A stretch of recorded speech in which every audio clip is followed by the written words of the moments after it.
Hello, hello, and welcome to Keyboard. This is Tembi, and I'm so excited to be here with Sis Goldie, one of my faves on the planet, just amazing. And first, before we get started, I want to tell you a little bit about her, okay? Like I said, her name is Goldie. She is the third generation of Goldies on her mama Rainona's side. She is a woman of the women before her. Holy, she is a descendant of Nigerian and Cameroonian Africans enslaved in the South Carolinas and Alabamas. Both sides of her lineage traveled the Great Migration North, where she was born and raised in Detroit, Michigan. There is a community that also knows her by her Ifa names. She is an Ifa practitioner. She has Ashe written and spoken, and it is what has tied her tightly to her covenant to write for a living. She is many things, and this truth lives and breathes in everything she writes. She is a poet and a playwright. She is a woman who houses, births, nurtures, and gifts words to this world. Her life is a braided prayer of text, performance, and ritual towards individual and communal liberation. She writes at the crossroads of the divine and mundane. She learned to be a carrier, conductor, and conjurer of the story at Howard University while receiving her BFA. After running a theater company for Black women and girls in Washington, D.C. for close to a decade, Fresh Inc., a theater built with and for Black women and girls, she cultivated her voice and place in theater as a future folklorist by developing a unique voice that is a harmonious marriage of hip hop, poetry, and ritual.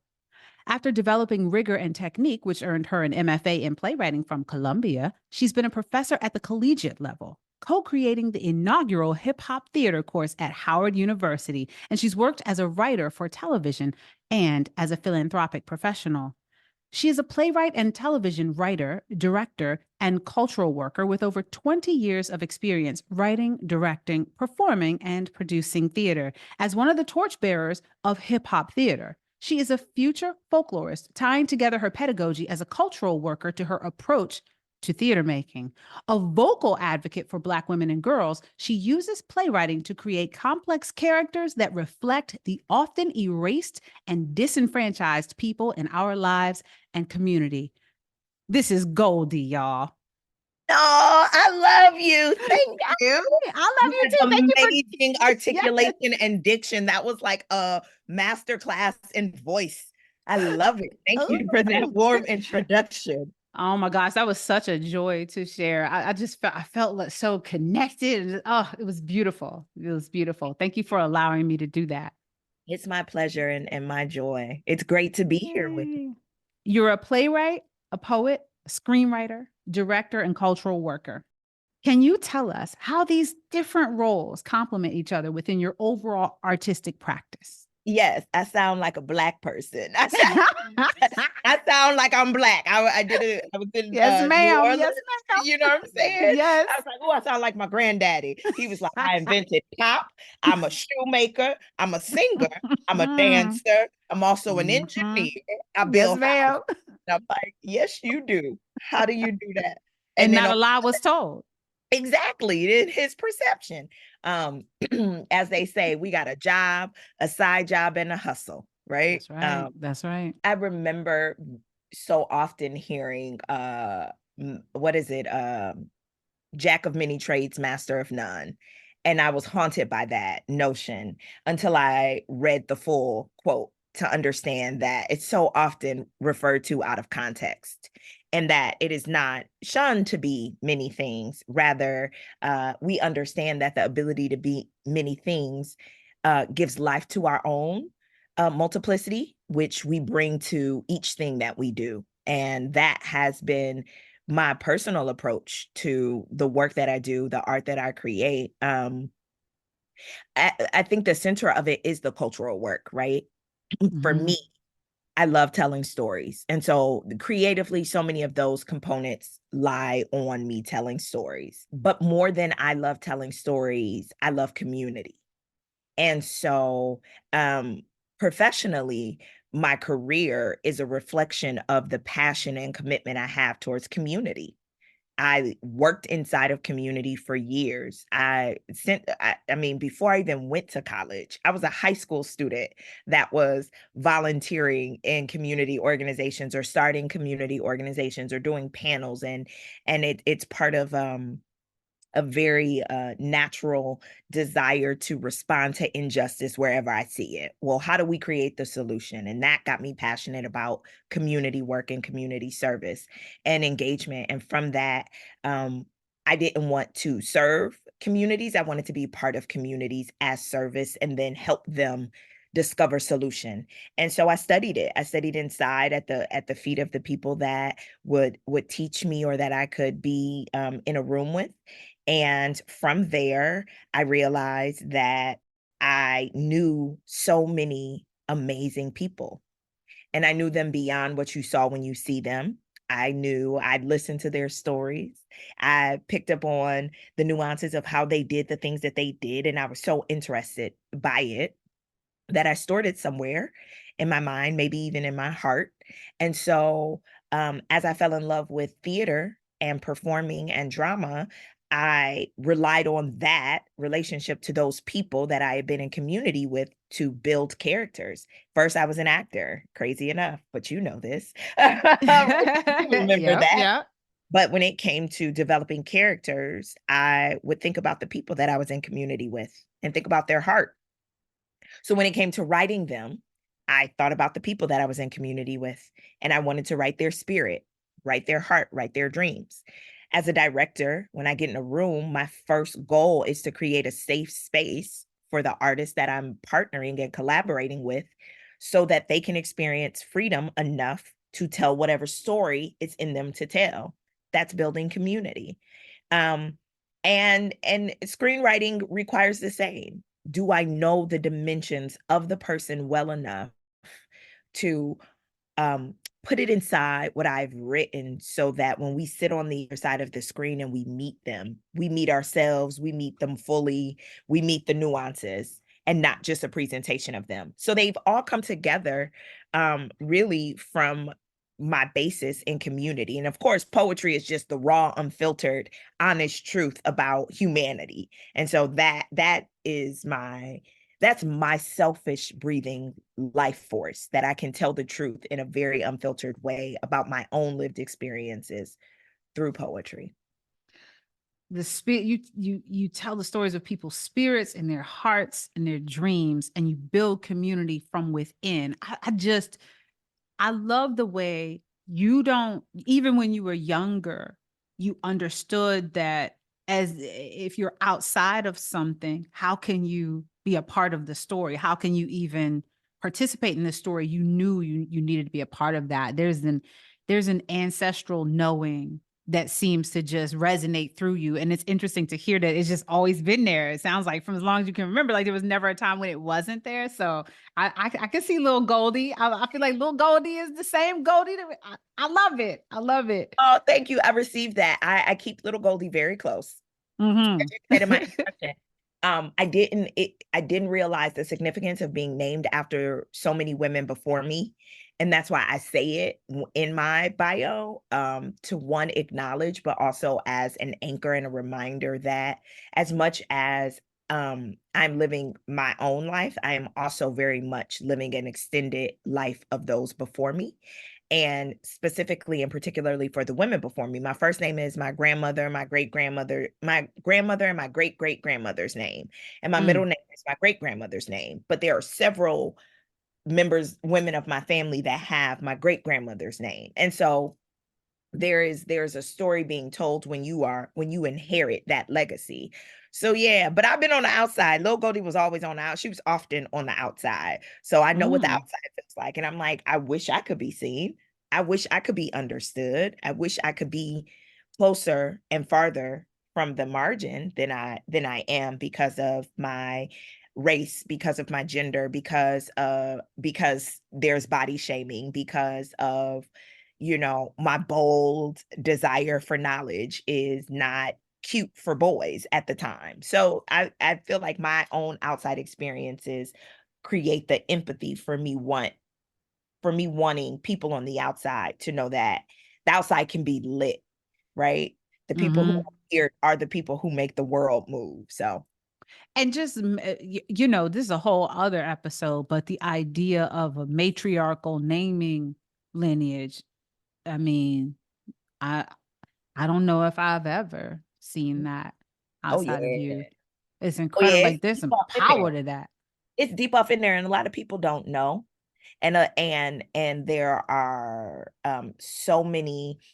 If we did a deep dive, and I'm sure somebody has. Oh, now I'm going to research it. But there are Southern traditions that exist that let you know a woman is named for a woman before her, and that is Hmm. the May as a middle name. So when you meet somebody and May is a middle name, they're named for a woman before them, right? Yes, I have maize in my family. I Yeah, didn't that's think generally about what that that. means. Okay, And see, I'm so, gonna, yeah. No, mhm. go ahead. I'm sorry. I didn't mean to interrupt. I No, was that's just it. That's what I was gonna say. That's the a lot of definitely some maize. That's okay. So we talk about naming and we talk about lineage. I want to ask you about place. You have a very strong connection to the places that you have called home at various points in your life. You were born and raised in Detroit. all You've day. traveled, and you represent the D. Am I allowed to say it if I'm not from Detroit? Am I Yes, allowed you to say know the D? you Oh, say it all okay, I'm day. You like, can say what up though and everything. oh, okay. I know people get possessive. I don't want to cross no lines or nothing.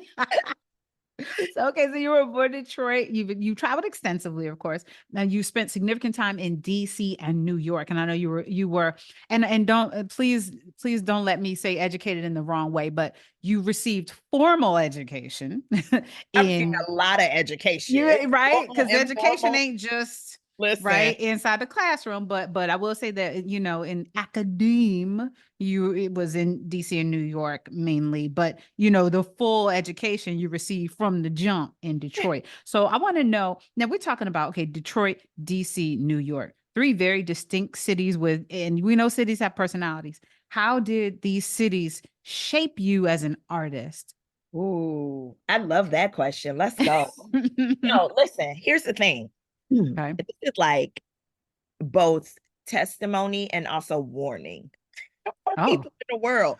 wait a minute. Testimony and warning. Okay. Yes, people from Detroit bleed Detroit. That's it. Like Yes, that's ma'am. it, all day, every day, till we die. 313. That's it. And understanding why we have the allegiance we have to Detroit can be difficult to comprehend. I think it's similar in some other places, right? Mhm. But I'm not bold enough to speak on that because I'm from my one city, right? I'm from Detroit, but this is what I've learned in that. Detroit's motto itself speaks to a phoenix rising from the ashes. That is our city motto. And I'm not talking about like written in the 60s, I'm talking about written in the 1800s. Oh, wow. Right? And so there is something that I believe that is in the air of Detroit that makes us fighters, that makes us resilient, that makes us tenacious, that makes us creative, and that makes us warm, and that makes us inviting. And it is so deeply enveloped in each and every part of my lived experience in Detroit that is why I ride so hard for it, because that's what shaped me. That's what made me. My first play that I ever did, I tell the story all the time. I was 7 years old and I played Rosa Parks and on the bus ride and I didn't get up. Like it was phenomenal. I didn't get up. Woo! Yes. That's not what made me fall in love with acting. That's not what made me Mm. fall in love with theater. It was the fact that I did the play. Juanita Wesley was my drama teacher, and we performed the play at City Council, and Rosa Parks was there because What? she lived in Detroit. So I played Rosa Parks, and then I met Rosa Parks, and I'm 7 years old. So I have context for who she is in meeting her. And I meet Wow. her. And that was the moment for me where I was like, this play thing called acting has community to it, has tie to it, it has gravitas. Like I'm important because I told a story of this woman's life. Oh, okay. And that's kind of every experience that has come from. It's like we make the art. I played jazz music for years in Detroit. Well, I played jazz music, unbeknownst to me, with the children of jazz legends because they were in Detroit, because music was important to the culture of Detroit. And so, in terms of the shaping of who I am creatively, one, it definitely is tied to my Black identity. I find myself often letting people know, like, I am from Lloyd Richards, Detroit. That's put that up, write that down. You know what I'm saying? That is where I am. That is my Detroit. Yes. Um, Okay. I'm from the Ron Milner Detroit. Like, I want to name and say the names of these people who have had an influence in theater, Black theater specifically, and their ties to my city. And so I went to DC because it was Black like Detroit was. I grew up Yeah. with Black political leadership, Black schools, Black, that was a whole thing. I had a ton of friends from different ethnic backgrounds who all were allies. That wasn't a word yet, right? But we knew, we Mm-hmm. respected each other. I went to their celebrations, they went to mine. It was all good. And so when I went to DC for the first time, I remember the comfort I felt being in a chocolate city because it was still chocolate, right? And I was Yeah. like, oh, I love this. I love it. And what was similar was the art and the culture. So I went to DC. I was a young poet. I was excited. And there was Bar None. Mm. And I stepped in Bar None, this legendary cafe. And Cats was on the mic talking about the revolution, and they meant it. And the same things they were saying on the mic at Bar None, I was hearing at Mahogany Cafe, in Detroit. And I was like, oh, okay, this is where I'm going to learn. This is where I can be. I can say the things that I need to say that would ruffle feathers other places. DC became my home. And I'm so grateful that it did, because Howard University is the Mecca, right? And so that allegiance to Detroit is mirrored in my allegiance to Howard. It was the greatest decision I've ever made in my life. And I've made a lot of decisions. But that was the greatest decision I ever made, because it was a microcosm of Black identity. And that's global Black identity, right? I was meeting Black people from everywhere, places I ain't never heard of. And I was like, word? And they was like, yeah. And I was like, but we're all here for a reason. Yeah. Okay, back. So I had a poetry community that was vibrant and it was creative, and there were musicians and there were singers and there were dancers and there were visual artists, and we were all tied to a desire for the liberation of Black people and the liberation of oppressed people. And so then I get on campus, and if no one else, the sole influence of Sybil Roberts Williams, right, who becomes my Mm-hmm. professor my first year, and the first thing I learned in her class is the origin of theater as it relates to the Osiris plays and I'm like, everything I've ever thought about theater hasn't been true. Like, no, we're learning Wow. about the passion plays and we're learning about identity. And that's when I really get into the Black arts movement. Mm. So I was having this experience of studying the Black arts movement on the same exact fertile land of the people who were moving the movement forward. And that meant something. So it was the Al Freeman Jr., having him as a professor. Like, come on. You like, It's what? crazy. It's crazy. You know what I It's mean? Like, crazy. I'm listening to what you have to say. Mike Malone. I learned how to Mm-hmm. direct from Mike Malone and Vera Katz, but I got to be the assistant to Mike Malone for 3 musicals because I could never be cast in a musical because Baby Girl can't sing. But you know what I'm saying? I feel you go, look, listen, we can't all sing, right? Like they can I- have that. exactly. And then when it was time to be a professional actor, for me in DC, it was African Continuum Theater Company. Mm-hmm. Yes, Like, ma'am. Yes, do you know what I'm ma'am. saying? Like, there was Jennifer Yep. Nelson. It wasn't going anywhere. It was going to a Black theater and do a Raisin in the Sun, and that was the dream and that was the goal. And so it looked feasible. It felt like mine. It felt familiar.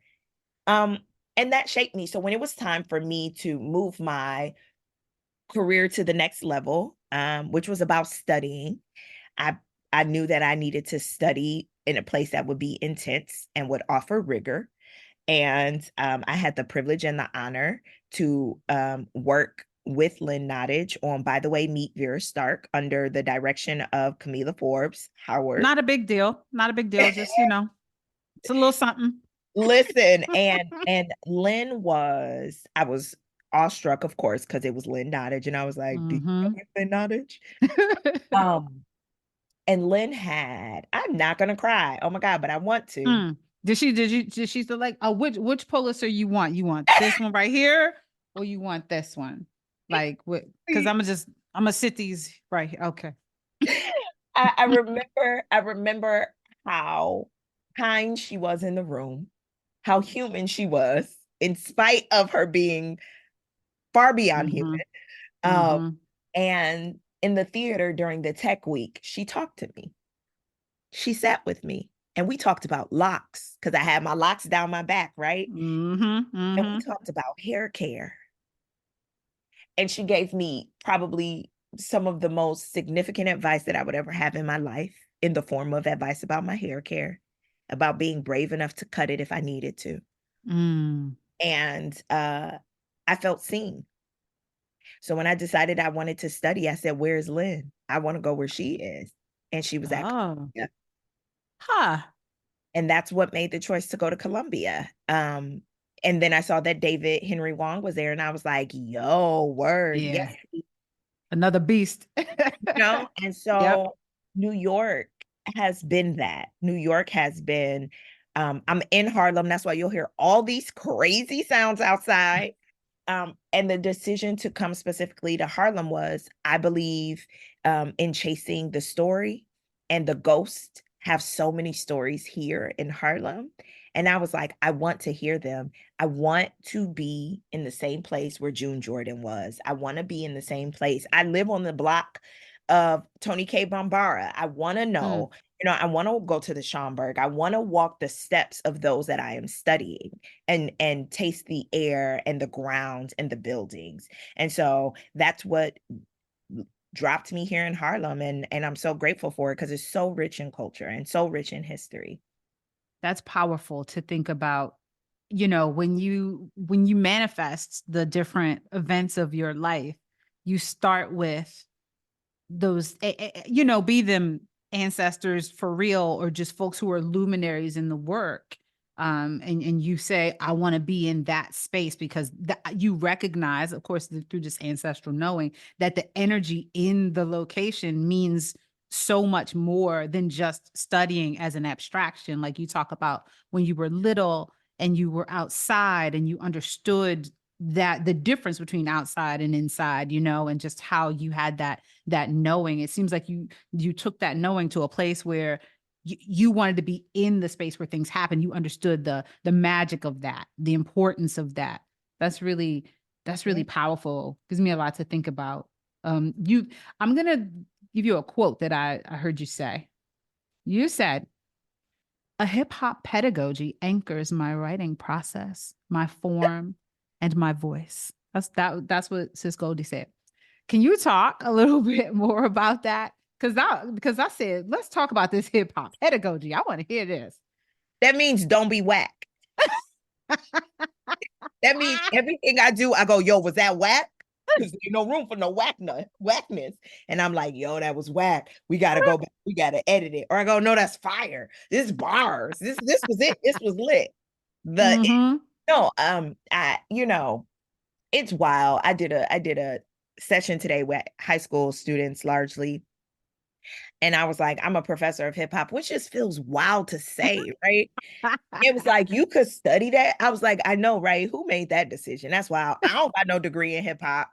I was in it, but I ain't got no degree in it, but I teach it. So what were my Mm-hmm. qualifications for Hip hop teaching? scholar. You're, Yeah. this is Yeah. wild. You know what I'm saying? It's somebody out in like Washington State, like an expert in hip hop, and they can't break dance. And I just be Hello. like, I mean, you ain't got to, but like the qualifications for knowing a culture are so vastly different, especially when we talk about academia and especially when we talk about elitism, right?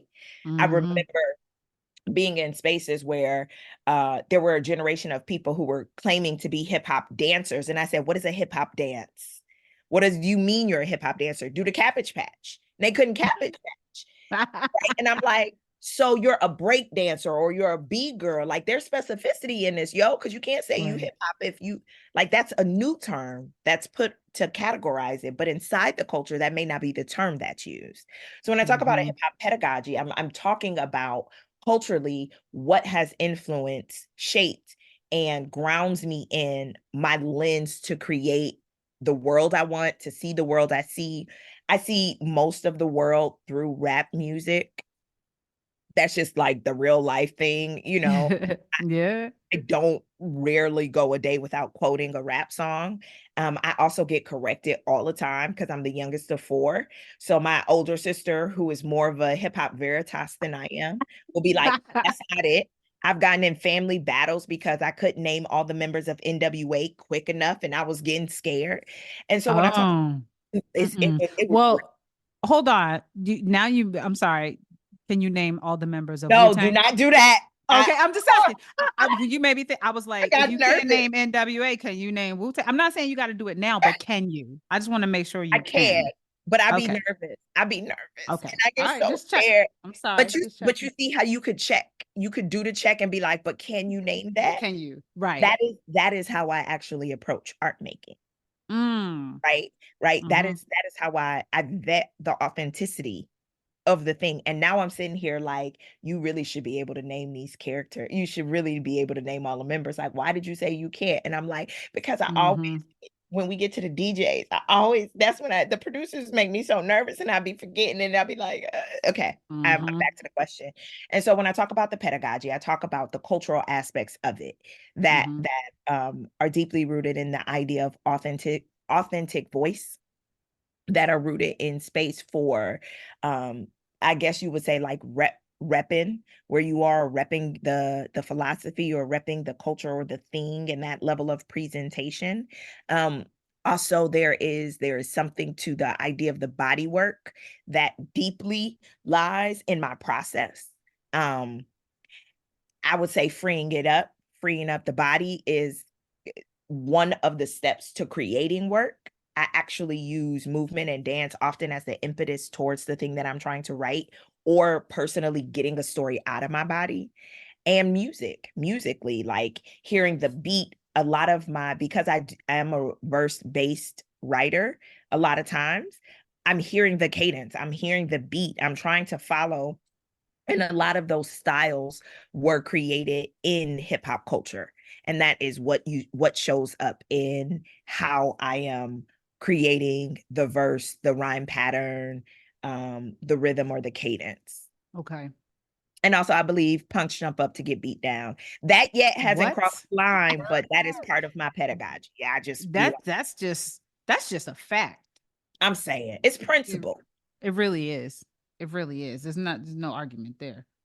So, I mean, so you've also said that you believe that the liberation of Black people on a global scale begins with Black women and girls. And Mhm. so I wonder, can you paint us a picture of a world that sets Black women and girls at the center? I just want to go there with you to that magical place. What does that look like? Yeah, and women has an X, so it's inclusive, right? Because I think Yes. that the whole notion is about who is closest to the margin. That's Mm. who we're going for. So even inside of that, I think I have a widened understanding that I will put a whole bunch of adjectives on top of that, right? Like it would be the differently abled, multilingual, Black, indigenous girls, like them. Okay. That's who we looking at, right? Like, and the idea, regardless of this, the specificity with those adjectives, is the margin. And to me, what it looks like I love that question because it's so hard to imagine freedom. And we've all, Yeah. oh, I don't know. I've never been free to imagine, Mhm. to tell you about freedom. I will say I've experienced freedom. I have Mm. very vivid memory of it. And it was ironically post a myomectomy to get my fibroids removed, where I was in need of 2 pints of blood via transfusion, and I could no longer do.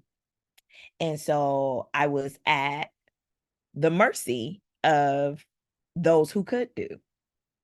And I equate that experience to freeing because I didn't worry. I knew I was loved and I knew that I was taken care of.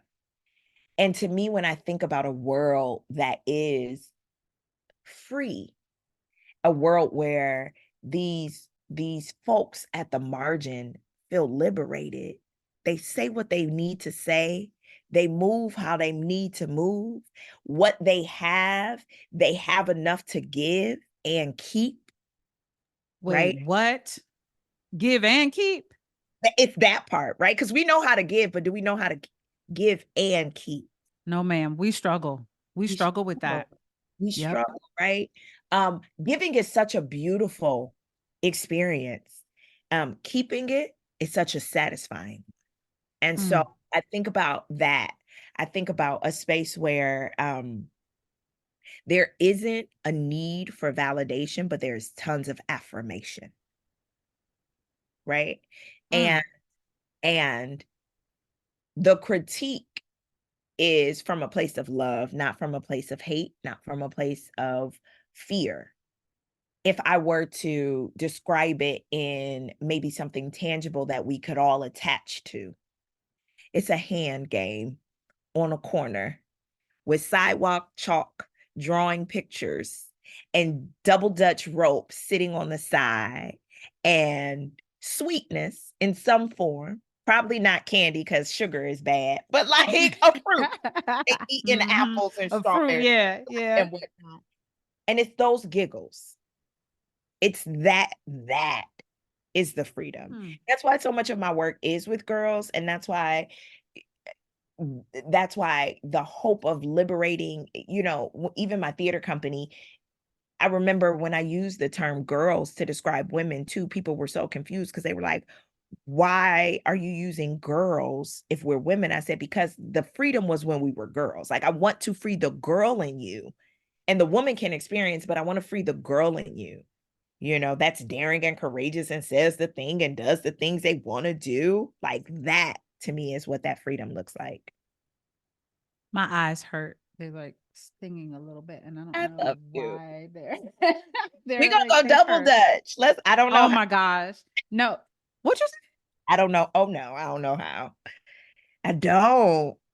Oh, I got you. See, this is can I add a little piece? Is that if you don't know how to double dutch, then another black girl She will gonna teach you teach you. how. I got you. Cause let me tell you something about double dutch.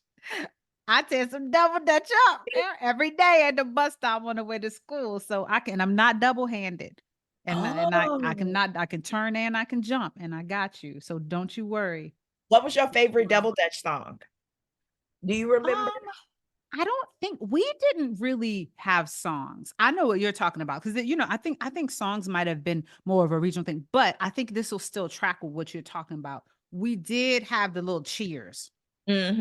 And that so we did that, but we didn't do songs while we jumped. We just jumped. And maybe it's because we took ourselves real seriously and we had that like look of determination. It's like, don't distract me. But we definitely had the little like um I'm a DC sucker, one bad mother. Don't take no from like we would curse so much in our little cheers. We thought we were so grown. Not to mention, I didn't technically grow up in DC, but any of us sort of around that circle always called ourselves from DC because DC was considered the coolest place to be. So even though I grew up in Prince George's County and my PG County people are gonna be mad at me for saying this, but y'all know it's all true. Is we always try to claim DC because like it's DC.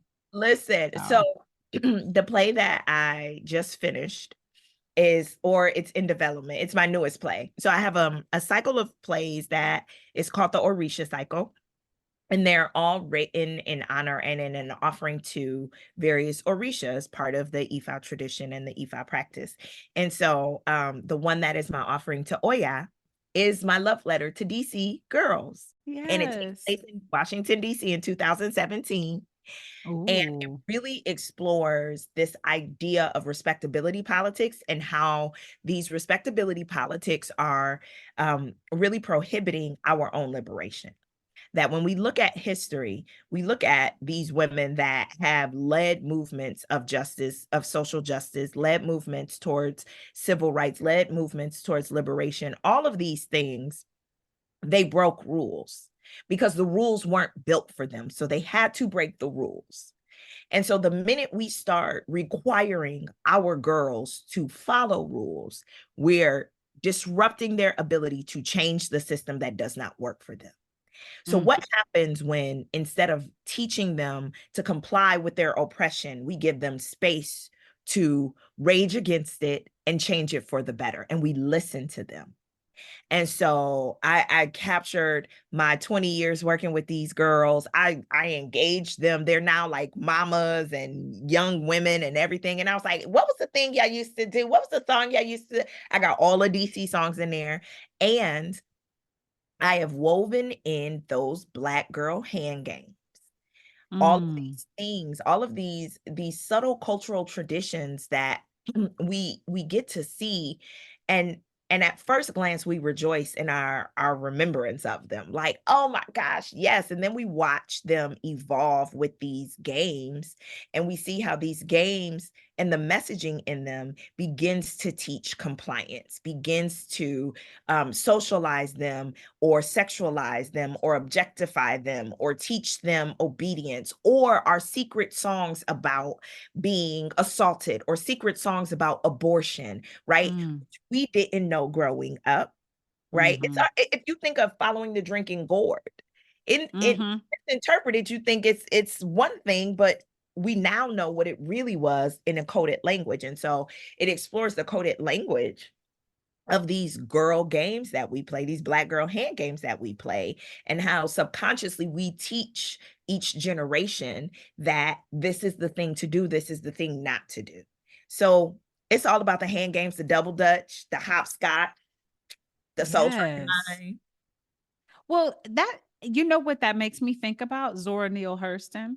Not in the Mm, exact same way, but the idea of folklore, and that I mean one of your pieces has the word folklore in it, making that connection, but just this idea of you collecting these things collecting oral activity and tradition so that you can codify it and put it into the canon and it doesn't get lost mhm, because maybe I'm not around a lot of little girls anymore. I don't see young people, so I don't know if they're still playing those games, and even if they are they different? How have they evolved? And so for you to capture that, that's so important. It just makes me think about Zora Neale Hurston and just that importance of capturing what we do for posterity and for folks down the line to learn about it. And while I know that you're not capturing it for academia, you are preparing it to be able to be included in academia, which is we can debate on whether or not in 30 years it'll even be a thing anymore given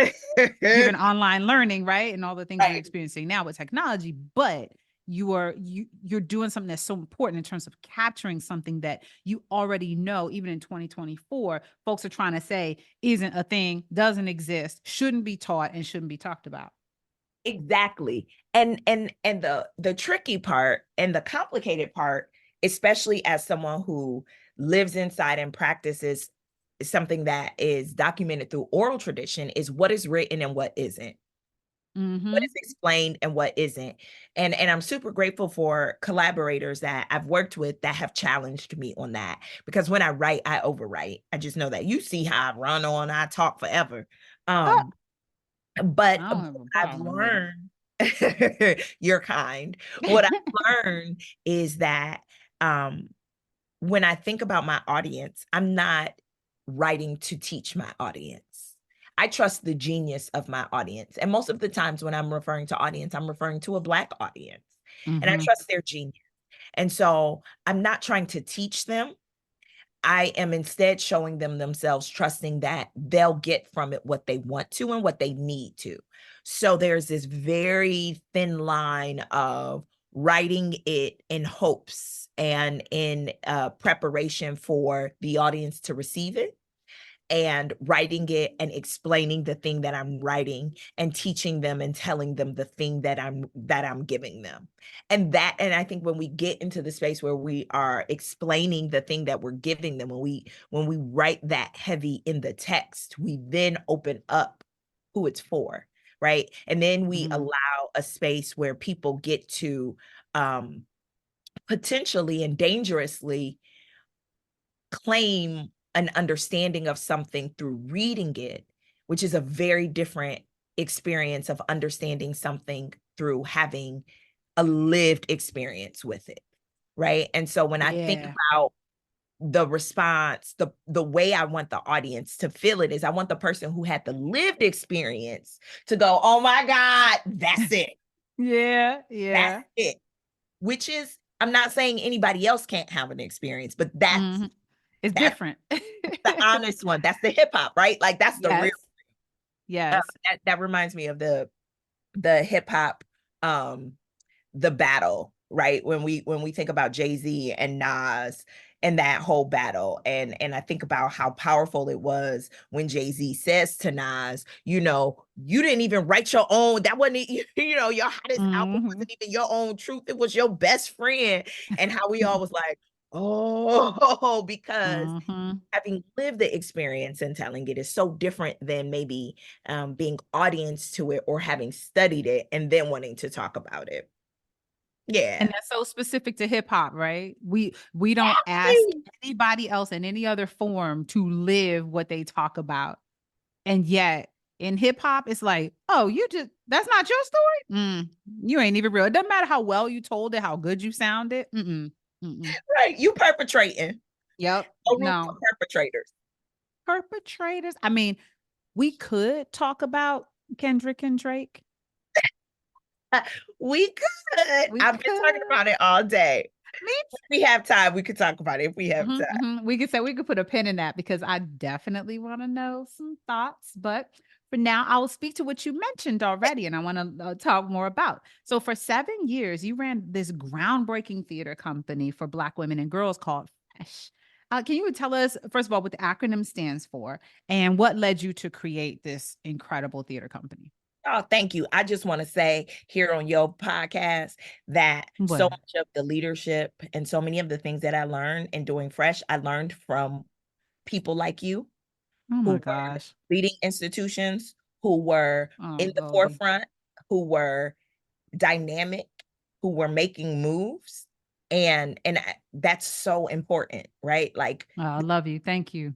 we do a lot of things, and sometimes we do so many things that people forget all of the things that we've done. Sometimes we forget all of the things that we've done.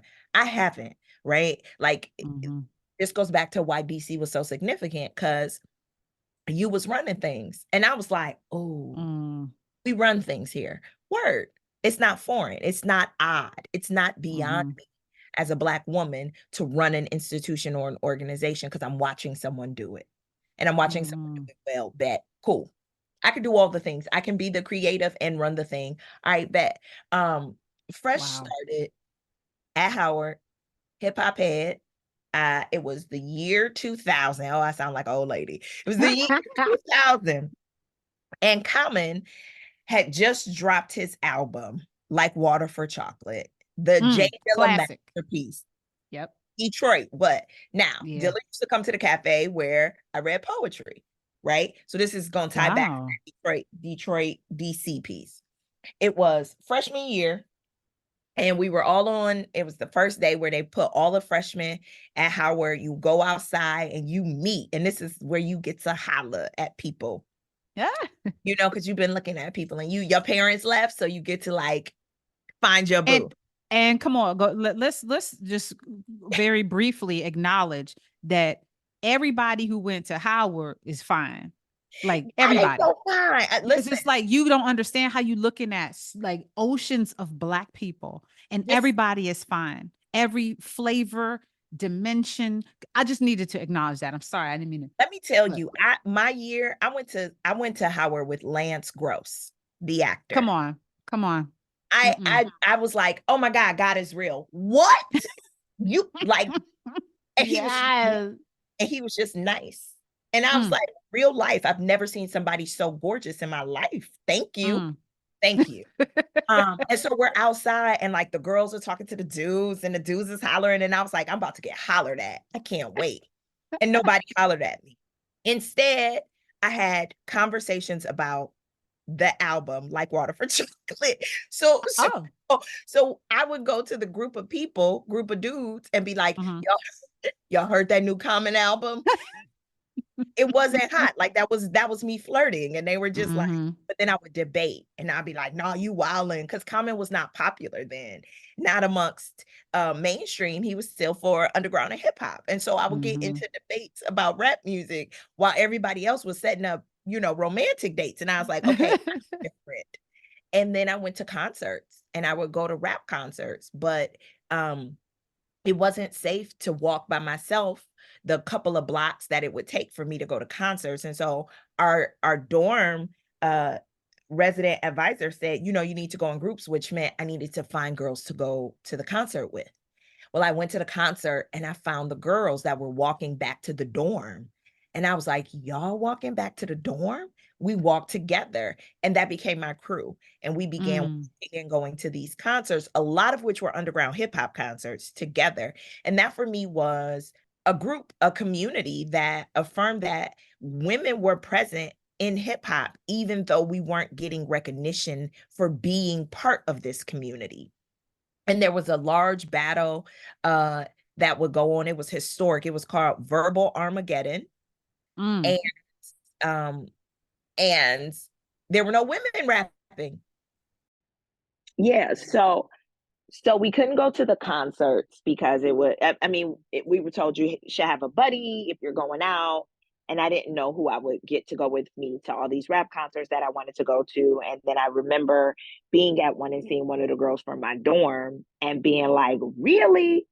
We could travel back together. And so we started traveling together to go to all of the concerts. And these were largely underground rap concerts. And it was just so dope to find community of these freshman girls who all loved hip hop like I did.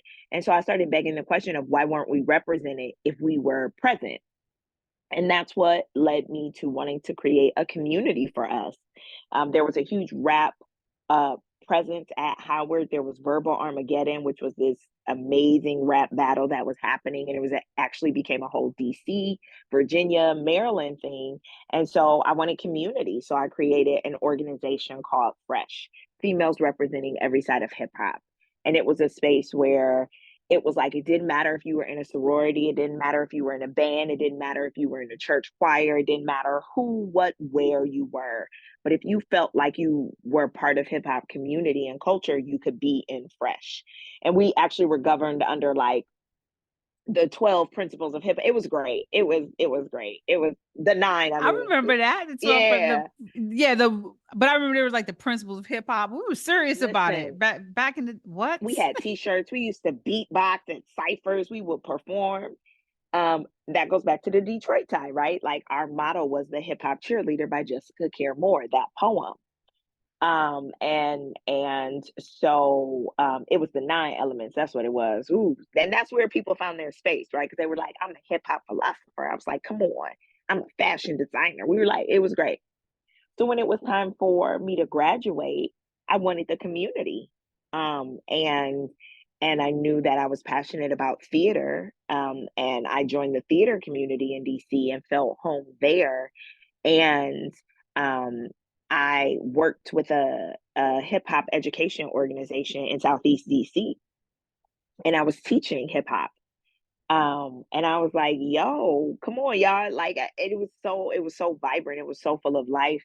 And I was using hip hop theater, which I had learned at Howard, right? I saw Rhyme Deferred and my whole life changed. I then that summer went to the Hip Hop Theater Festival at PS 121 and saw I saw the Nightmares of Juju B. Brown. Like I was just the whole thing. The Seven was there. It was everything. Like I was just like, this is going to be my life. And I was writing hip hop theater. That was the first play that I wrote. And so what I wanted to give that offering to the girls that I was working with. And I was teaching them theater by engaging them through hip hop. And so I then ran that program, and it was really well received. And their moms and their aunts and their big sisters came and was like, "This is great. I want to be in one." And I was like, "Wait, what?" And that's what charged the idea, because simultaneously to me doing this community work, I was also doing work inside a lot of arts institutions that were responsible or were charged with the responsibility for engaging community, and I was often the only Black woman at the table. sometimes the only Black person, sometimes the only woman. And I would just listen to these people who were ultimately making decisions that would say something is deserving of funding or production or recognition, say that they didn't know how to find and engage Black women. Mm, And I was like, you in Washington, D.C., what you mean? mm. You can't find us because you don't want to and you're not part of us, right? Like you're finding us on the outside opposed to being part of the community with us. And so that inspired me to start Fresh, Females Representing Every Side of Hip Hop, as a theater company, and engage these generations of women and girls that could see themselves through hip hop culture in all of its nuances, and tell stories that reflected their generational truth. And it was amazing. It was every component of the work we did centered Black women and girls. So we would put up a show that was written by a sister, that was directed by a sister, that was a cast, an ensemble full of sisters. Our TD, our technical director, a sister. Our lighting designer, a sister. Our sound designer, a sister. And so the Washington D.C. theater community no longer had an excuse, because we had each other, and we were producing work for each other, and we would sell out shows because we knew what we wanted to see and we knew who we wanted to invite there. And it was a beautiful, magnificent experience. We ended up, I worked, it shouts out to Fatima Kwander, who is just a genius, who was and still is my favorite actor. Now she's one of my favorite directors. I love to see it. But she was responsible with working with the acting ensemble to codify a culturally competent and relevant approach to character work and to acting that would not be through a white lens, but instead would center their Black woman identity. And it was diasporic. So it was like, what are the things that we bring to the table that we can look at that allows us to make life from the characters? What do we need playwrights to write in our characters for us to be able to be honest on stage? And we took that and we created a system for the playwright. Shouts out to Tishawn Powell, who's getting her PhD in drama therapy right now. Hello. Hello. Right? But Tishawn was charged with leading the playwright, the Sister Cipher. Our acting group was called the Vanguard. Our writing group was called the Sister Cipher, and it was about writing liberation and writing what they wanted to see, opposed to just writing what they thought would get produced. And then we had the young girls who worked in our Rite to Passage program. Shouts out to Ayana Patrick, Yes.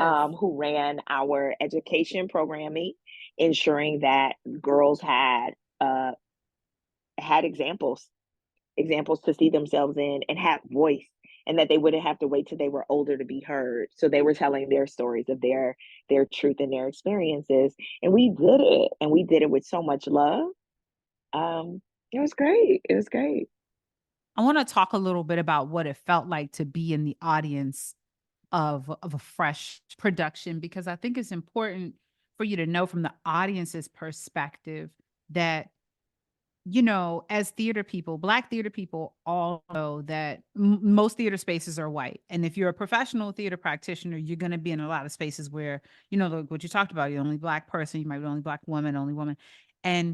And there's an understanding and an expectation that we have of how those experiences are going to treat us. And a lot of times we'll find ourselves surprised if it's pleasant. Like, oh, you guys are nice. Okay, great, great. I don't, oh, no microaggressions today. Nice. That's a win, right? The bar is just so low.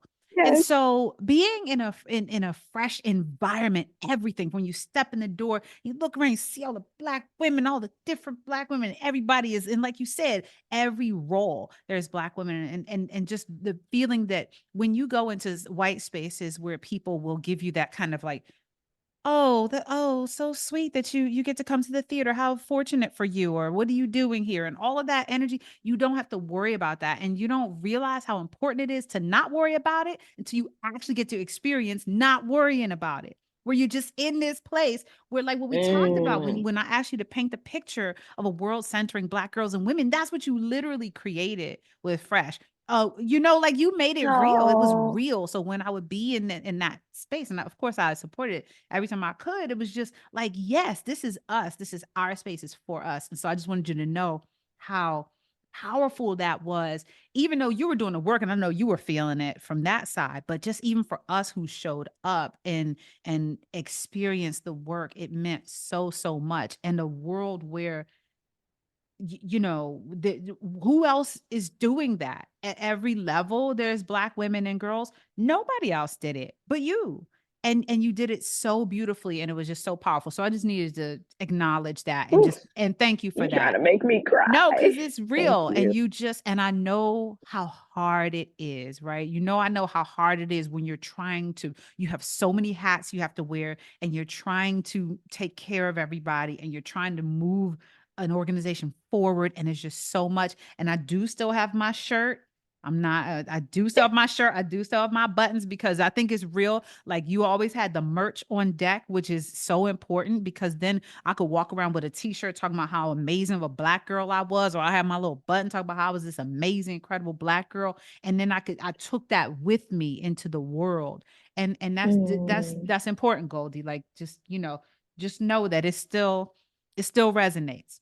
Just saying. And thank you. of course, of Thank course. you. So I think to that, I'm sure that you also learned a lot from your girls, right? And from the women Oh, who participated. Like, you came into it wanting to create this world you wanted to see. What surprised you? What kind of surprising lessons did you get from the girls?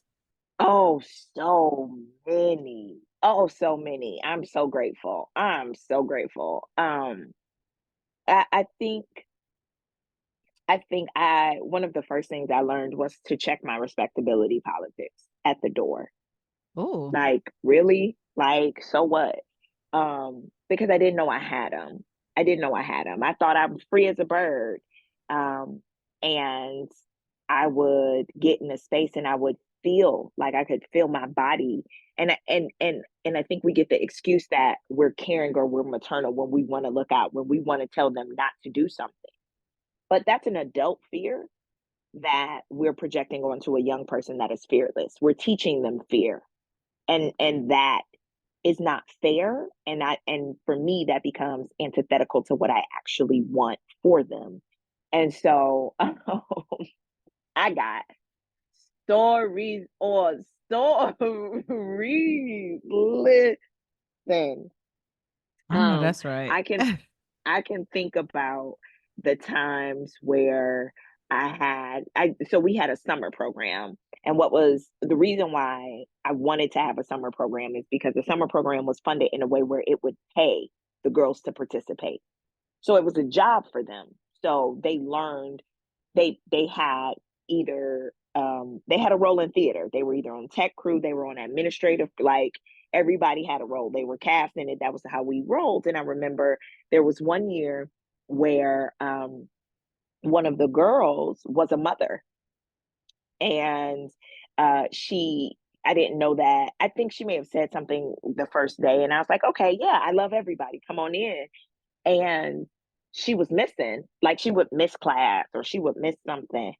And I would be like, in theater, you have to show up. You have to be, because I ain't got kids. Oh, okay. Mm-hmm. And this 15-year-old girl with a 3-year-old had a 3-year-old. And I, in my 30-year-old body, didn't know her experience.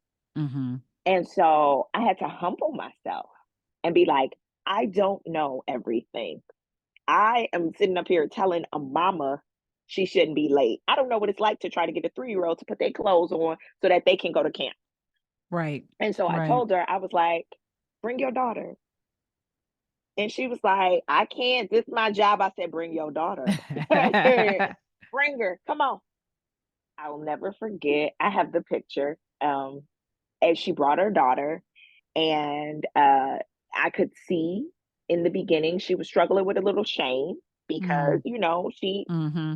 that wasn't a situation where she was expecting to be able to bring her daughter, and maybe typically she gets looked at whatever way. And baby, the way them girls in Fresh was like, you need anything, Pookie? Like they was tending to her daughter, and she Yes. was like, no, no, no, no. I was like, you good. take a break right in this space. Mm-hmm. You take a break. And I was watching her then tell her daughter, no, don't do that. Don't touch that. Don't touch that. Like, don't touch the people's stuff. And I was like, this is her space too. And her daughter like was helping do the costumes. It was like, I want a skirt, because we wore lapas, because we had a week where I wanted them to experience traditional African clothing.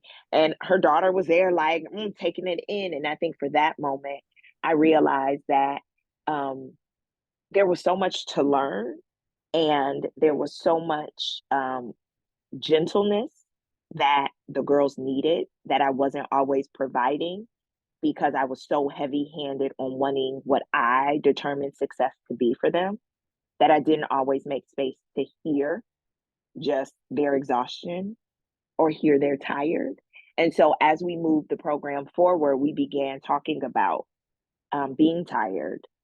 We talked about mental health, and I have to champion my sister who ran the program, Ayana, who did an amazing job of really, really tapping in. And I think I learned so much about how much mental health is an issue for Black girls. And listen, we don't know. Mm. We have no idea. Wow. And they kept secrets from me, and I let them keep secrets from me. I let them think they were keeping secrets from me. Because I know that they didn't know how to say the difficult thing. And as much as I wanted to hear it, I had to respect that they needed to be ready to share it. And mental health was often at the center of that. On the scary side, I learned that predators are predators. And so I had a very traumatic experience where someone who I thought, a photographer that I had worked with in DC, turned out to be grooming the girls that were in my program, under the guise of being in community with me. And so he was grooming them. And that's when I learned that I am not to be played with. Right. And I think I had never experienced that because I don't have kids of my own. Right. So I'm like, I know I'm protective to a certain extent, but I'm also like, oh, okay. No, when that happened, when I found out how all that he had done, I was like, oh, I understand that my love gives me permission to take necessary steps to protect these girls at every cost. And that many of the people that we think are in somehow acceptable members of our community, that does not apply to girls who look bad, or to girls who look good, or to girls who appear sexy. Because I never sexualized my girls, but I was watching I was watching this one predator sexualize them, take advantage of them, right? Harm them. And then I was watching a community excuse his behavior because my girls look a certain way. And that's when I was like, oh, I have to protect at all costs, which is something I never really knew. I thought protecting was a spiritual practice with me. And then I had the experience that I will protect physically by any means. And I was grateful, because let me say, the men showed up, baby. When I shared with the men of this community, they showed up. Because in rearing and raising and providing for these girls, it was never only women. And that, because it could never be, right? Every group went through a rite of passage that involved men of multiple generations showing up for them, and oftentimes providing them with things that they needed that they couldn't articulate that they needed, right? Healing wounds that existed. And so when that harm was done, I also learned them men showed up. They was like, where he at? What we need to do? What Oh, needs to that's happen? beautiful. That's beautiful. Because Yeah. that's such a, unfortunately for so many of us, that's a part of our experience. That violation, that not being protected. So when men do show up, it deserves that acknowledgement, because there's really nothing that can take the place of that. That is the thing that has to Yeah. happen. It restored safety. It Yeah. restored safety because, they were in a space where they were like, okay, how do we know? How do we know who to trust and who not to trust? Mm-hmm. And the brother showed up and was like, this what we gonna do. This how it's gonna roll. So, and they keep teaching me. They teach me I'm old, Oh, like Sister Goldie. That's dated, and I'm like, oh, let me embrace being old instead of trying to stay young. I earn these gray hairs and all these bangly bracelets.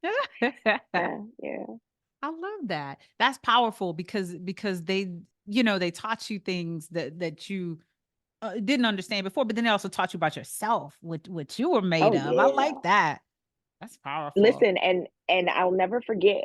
I've been Sister Goldie the whole time because Mhm. I was very sensitive to the fact that I didn't birth children. And so I would say, well, I'm like your auntie. I'm like your big sister. They was Mhm. like, you my mama age. And I will never forget the year that they named me Mama Goldie. And they said, we know you call yourself Sister Goldie, but you are Mama Goldie. And that's a right you've earned. And so we will refer to you as Mama Goldie. And I was like, oh, just crying. Listen, humbled me and I received it.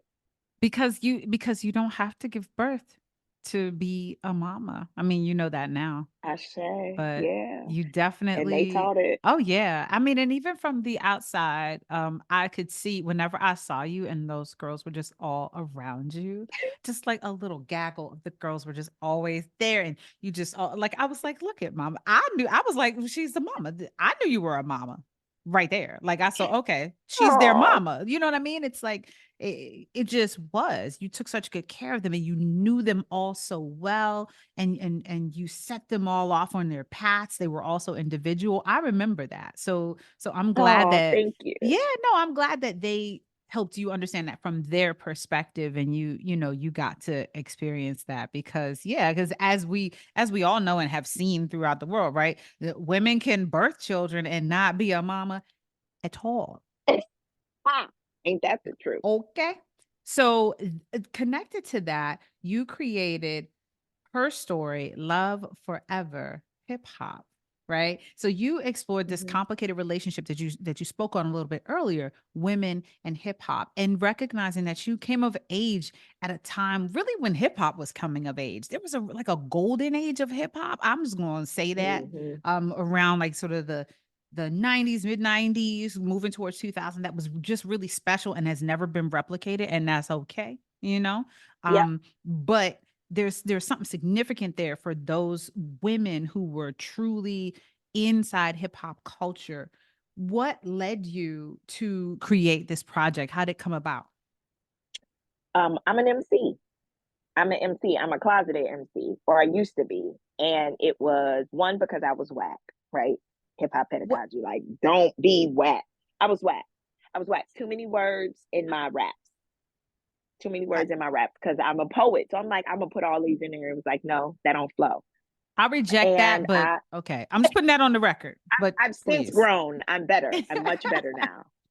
But at the beginning, I was whack. And I wanted to be a rapper because my sister was a rapper. And I learned about rap music because I got to share a bedroom with my older sister, and I did everything she did, and I was lucky enough that I could be in Salt and Pepper with her.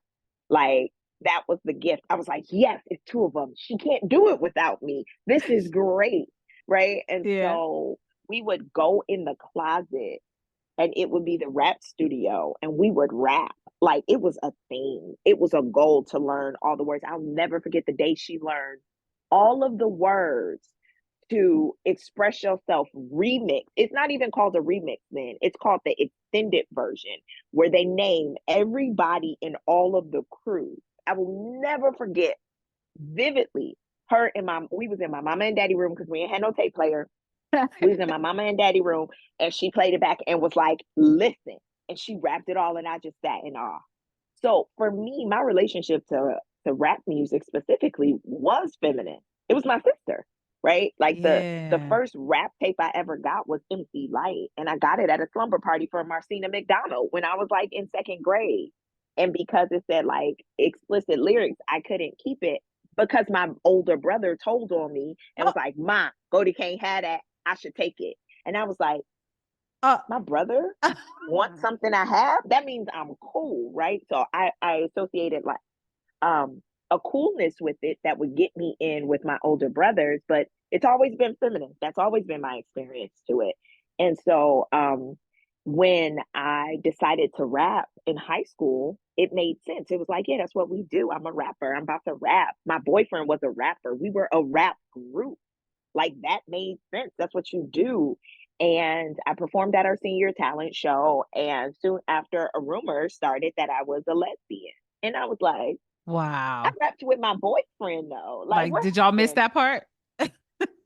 But it was because I wasn't the perception of femininity. And even though I was rapping during the Little Kim Foxy Brown era, and I wasn't rapping like Little Kim or Foxy Brown. I was still rapping like Queen Latifah. And so Mm. I was like, no, but remember, like, this was our goal, like Black Rain, like, I'm here. And they were like, oh, you're not sexy. And I was like, Aw. oh, okay. And so I got afraid to rap. And when I got to college and I discovered hip hop theater, from Rhyme Deferred, from the Hip Hop Theater Festival, I decided that I would tell my story of how I lost my voice as an MC. And I wrote Herstory. I started writing it my freshman year at Howard. First of all, I thought I was creating it. And then Sybil was like, ma'am, there's a whole theater company. Hip Hop Theater Junction exists, ma'am. I was the assistant stage manager for Kia Brown. And she was like, yeah, no, we've been doing this. And I was like, oh, wow. And I got my hands on all of the plays and Deep Azure and all of the things. And I was like, oh, this is it. Started writing Herstory. I self-produced it in like 2000, something crazy, maybe 2007. I can't even remember the name of this theater. It was you remember that theater in Adams Morgan? It was the Mm. DC Art Center. Oh my gosh. Oh, The DC Art Center. yeah, I I did remember it that. in DC, Yep, yeah, on that in main strip in 2007. Adams Morgan. Yeah. Yeah. And it was lit and it was so dope. I did it and we did it with a guy who was a DJ who would spin music videos sonically. So whatever song was playing, he would spin the video and he would be blending and mixing the videos in it. It was great. And it was fun. We were a little sorority of hip hop heads. And then I had a conversation with Simone Eccleston over at the Kennedy Center a decade later. And she was like, let's talk about women in hip hop. I know that's, what you do. And I was like, yeah. And I was like, I wrote this play years ago. She was like, let's do it. And I was shocked. And I was nervous, right? Because I wrote it so long ago. And she brought me back to the work. I'm so grateful for her and her vision. And I revisited the work and now I had the skill set of playwriting to be able to go in and refine it. And I worked with a cast of beautiful actors and Fatima Quander as my associate director. And my sister came on board and we knew it was dramaturgy, but she was like, I'm not in theater, hip hop pedagogy. I'm Mm. not going to perk. Like I know dramaturgy. So we created a title for her called Hip Hop Veritas. Mm. And then I decided that I wanted to honor the women that I knew that were OGs in it, that everybody should know about. So I conducted a series of interviews. So I have a collaborator, Benton Green, who is also an oral historian expert. And so he helped me develop a strategy around how we would document their stories and interview them. And we conducted interviews with Tony Blackman, with Rockefeller, with Andre. Like it was just a variety of women in hip hop culture. And we took their stories, and with their permission, I would use their stories as the backdrop for building these characters and what these characters would then share out as their own stories. So in Herstory, there are these moments where each character talks to you about what they've been through that has disenfranchised them from hip hop. And so the plot of the play is that hip hop is on her deathbed and that hip hop is a woman. And that's because feminine experience of hip hop through my sister. My favorite MC is Common. I used to love her. Remember, I told you the story. I was at Howard. I was using Like Water for Chocolate to talk to dudes. And then I was like, Yeah. yo, if you love, I used to love her. We could be booze. And it only works with one guy. But that's always so. I was like, well, if hip hop is her, then hip hop is, and everybody was saying hip hop was dead. She was so disposable, Hmm. and I was like, it's because she's a woman, she's disposable, huh? Like, it's because she's been abused. And for so many of us, we know that experience, but there's resilience, like you come back. And so I made hip hop a woman. And I said she's on her deathbed from all the verbal abuse, and that the women show up for her. And they're the only ones that show up for her. And we went on the journey. And then throughout the play, you hear why each woman has been disenfranchised. And those stories that those women tell are true stories based on those interviews that I did.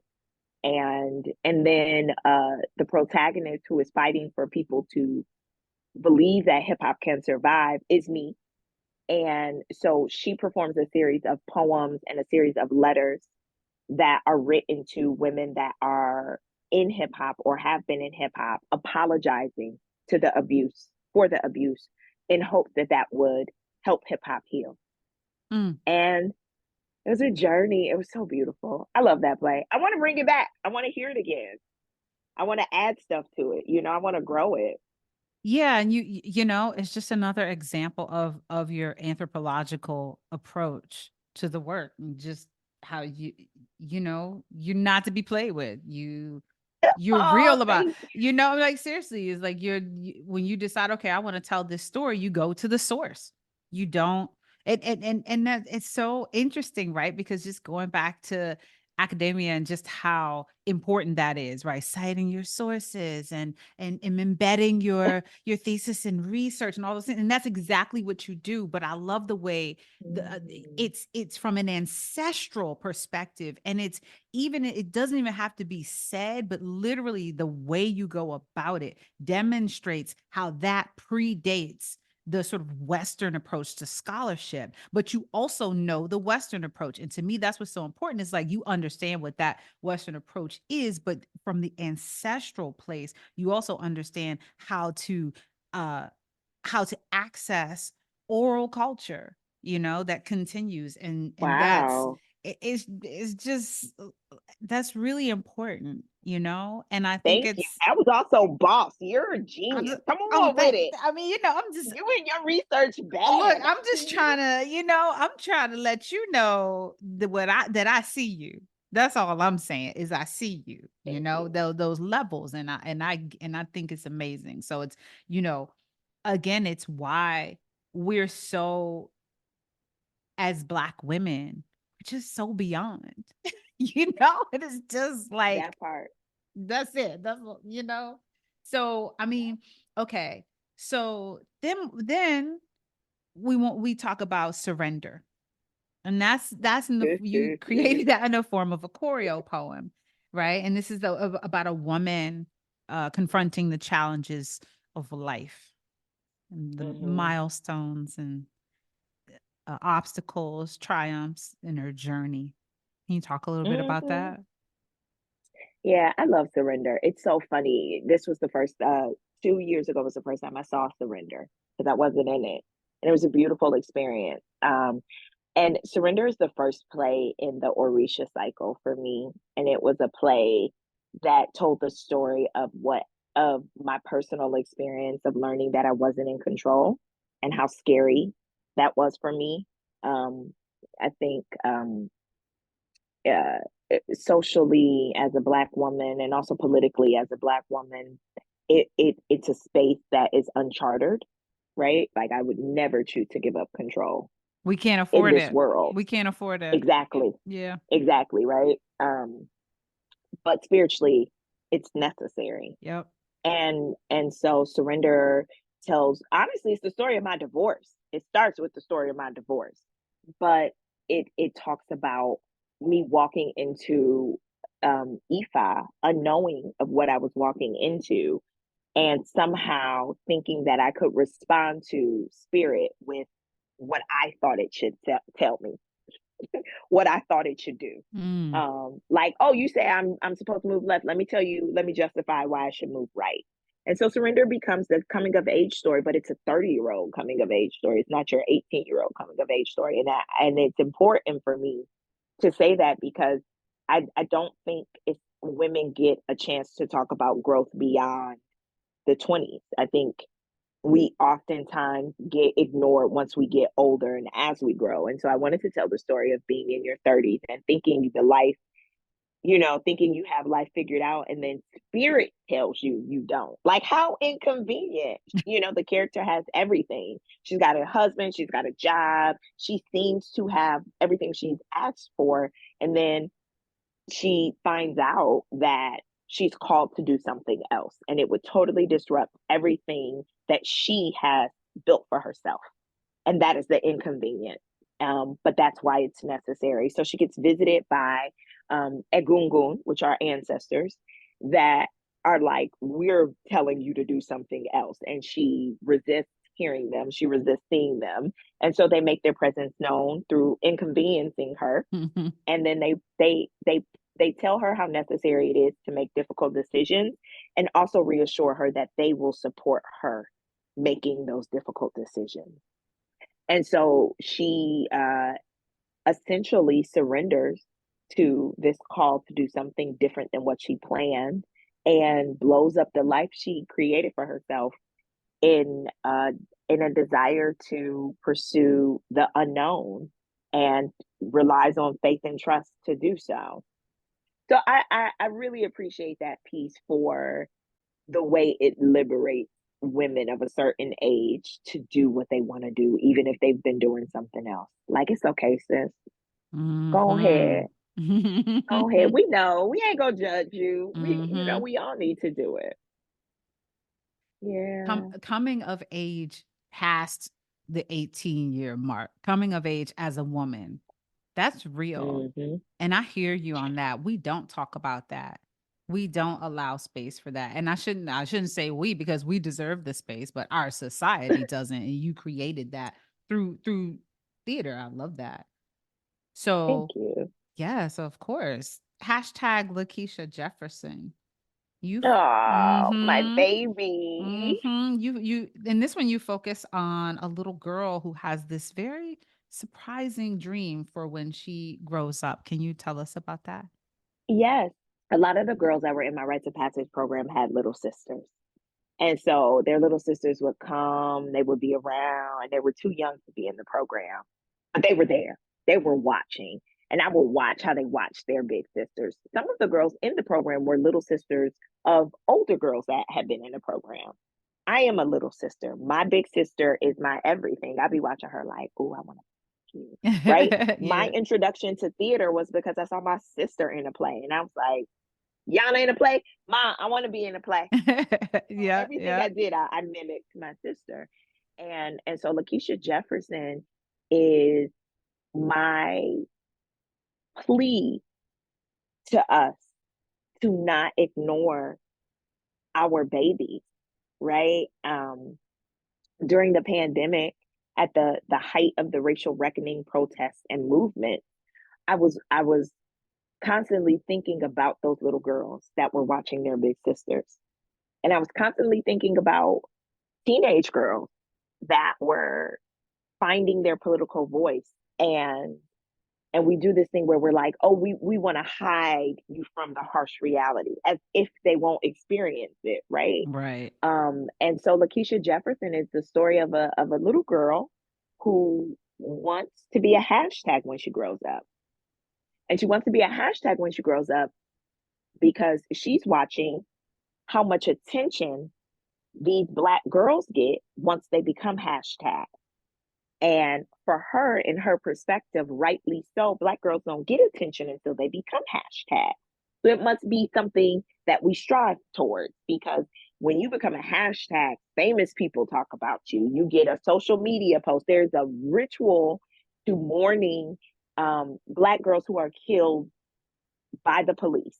There's a ritual to it, period, for everybody, right? But there's a tenderness, we talk about it. There is, we suddenly see how youthful they are, or we begin to appreciate the things about them that we don't appreciate when we don't always appreciate when we see it in person, right? Like Mm-hmm. for every Breonna Taylor post, if you saw Breonna Taylor on a train or on a street, do you show that Breonna Taylor the same respect and love and adoration, or does she have to be murdered by the police for us to say that her life mattered? And what does that then teach baby girls? And so Lakeisha Jefferson is about a little girl who sees that. She sees all the attention and she's like, I want attention, so I'm going to be a hashtag. And her family is confronted with the reality that she's been digesting the same media without context. And so they now need to talk to her about it. And what they share with her is that her life has value, whether her life has value, period. Right. And that is before she was even born, that is her gift of life, its value. And so she doesn't have to want to be a hashtag. And then they have to explain hashtag. They have to explain why they care when Black girls are murdered, when people are murdered, and how they mourn. And so it then ends with her, instead of wanting to be a hashtag, wanting to sustain the memory of those that have been hashtags so that they never get forgotten. Because her older sister is like, please believe that they forget Black girls once they become hashtags. Ain't nobody gonna tweet about you tomorrow. Like, you'll become temporary. So the little girl decides she wants to make it indelible, and she's gonna find a way to do so. Yeah.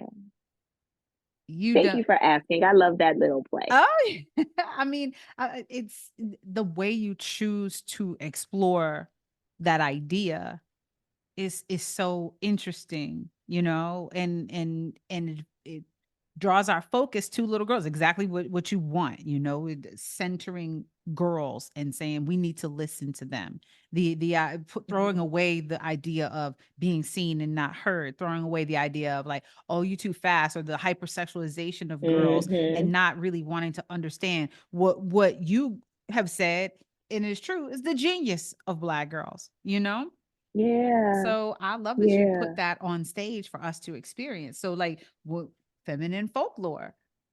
Another way, I mean, you know, you talk about it and then you be about it. So that's what we talk about here. It's one thing to be like, we really need to do a thing. It's another thing to be like, I'm gonna make a thing, right? So feminine folklore is a womanist devised theater performance movement. How did this piece come together? Space and opportunity. All you got to do is say, you giving me a stage. And I'm like, word. What time? And even Name to the like, time and the place. I'll be there. Yep. that's it. Yeah. And to the hip hop pedagogy of it is like, I'm bringing my crew with me. Right. It's not free if only I get free. I don't want to be nowhere without my people. And so feminine folklore came about at the Intersection Arts Festival years ago because we were given space to have a conversation.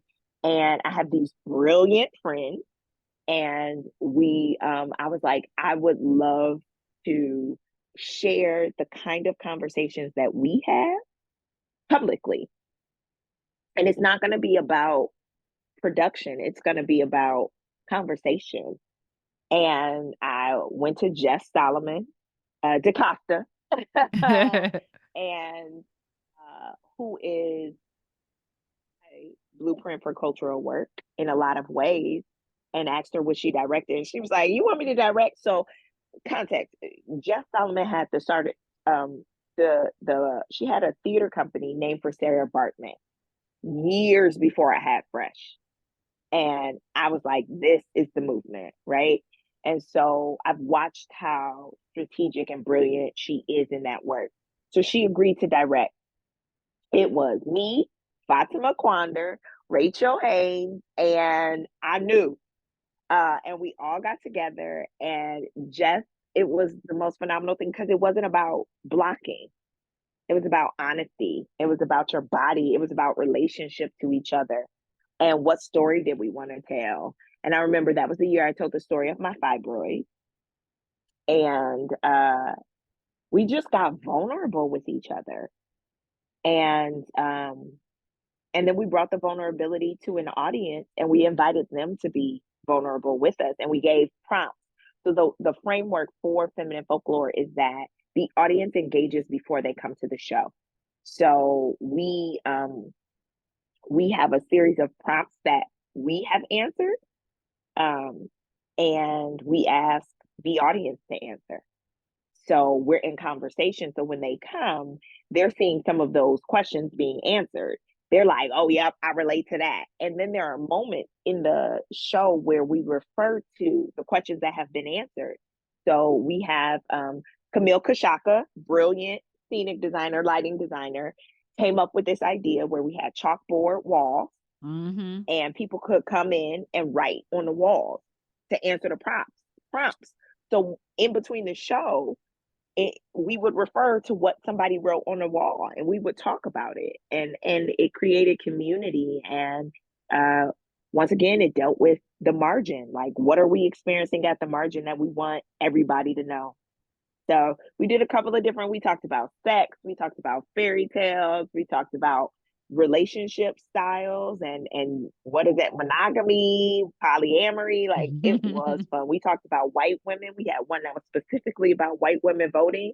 That was the 53%. That was great because our white women, our white sisters showed up and they was like, first of all, I'm mad at y'all. Like, they were talking to each other, right? They were like, dear white women, as a white woman, I'm mad at y'all. Right, Like, right. this was our chance and we messed it up. Like, it was great. It was great. And that's beautiful that you created a space where women from all backgrounds felt safe to have that open discussion. You know, a lot of people will create theater with the goal to just entertain or to make themselves feel good. Like, oh, I did a thing. Everybody was paying attention to me for a while. And it's so clear that you use this as a tool of liberation.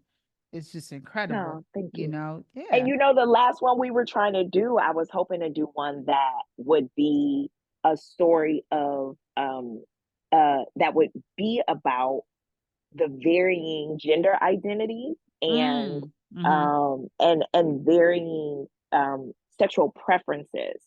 And that would be it. And I remember, shouts out to my sis Dane, Ah, Lady uh-huh. Dane. Lady And I Jane. remember hiring Dane to be the consultant, right? Mhm. It no matter how many books I read or what I think I know, that ain't me, right? So I'm Right. like, let me hire a trans woman to tell me what to do, right? Keyword is hire. Yeah. Um, and ain't no brain picking over here. We ain't picking nothing, and no brains for sure. That's And I that's an remember, important point. That thank you for saying that, right? This idea of yeah, of you know, having this extractive relationship with black women and then being like, "Thanks," and then going and making a piece and her not benefiting from that. So thank you for saying that. absolutely. And I remember it was the greatest thing because in the end, she was like, why? Like, is it feminine folklore if you want it to be inclusive? I said, thank you. You are absolutely right, right? Because I had a model of a Mhm. thing, and I Mhm. was inviting people to my model of a thing, and that one question and conversation allowed me to see that I needed to build something for them, opposed to asking them to fit into what I had built, because I didn't build it with them in mind initially. So Mm. I would be asking non-binary folks who don't identify as feminine to step into a conversation, and that's not how they see themselves. So I love that, and I remember being like, "Thank you. All right, we doing it, it's going to be different. We're renaming it." And so we were going to do it. The pandemic interrupted a lot of that movement, but I remember the decision was like we wouldn't call it feminine folklore, Mm. right? Like, Mhm. if we wanted to have this conversation, we would have to change the name so that everybody could be properly uh not only a participant, but like have honest, authentic representation in it. Yeah. Demonstrating how important it is to change something when it doesn't fit and include everybody. Imagine. And you just made the decision to do that. Isn't that interesting that people will talk about how hard that is to do when you literally just said, "Oh, I received new information. Let me adjust to accommodate that." Yep. You know, if people really just listened to black women more. They wouldn't know what to do. They'd be Okay. like, wait, I gotta give up which privilege? Now that's the one I like. Okay. I use that one too Yeah. much. I can't give it up. No thanks. So, okay, you talked a little bit about vulnerability.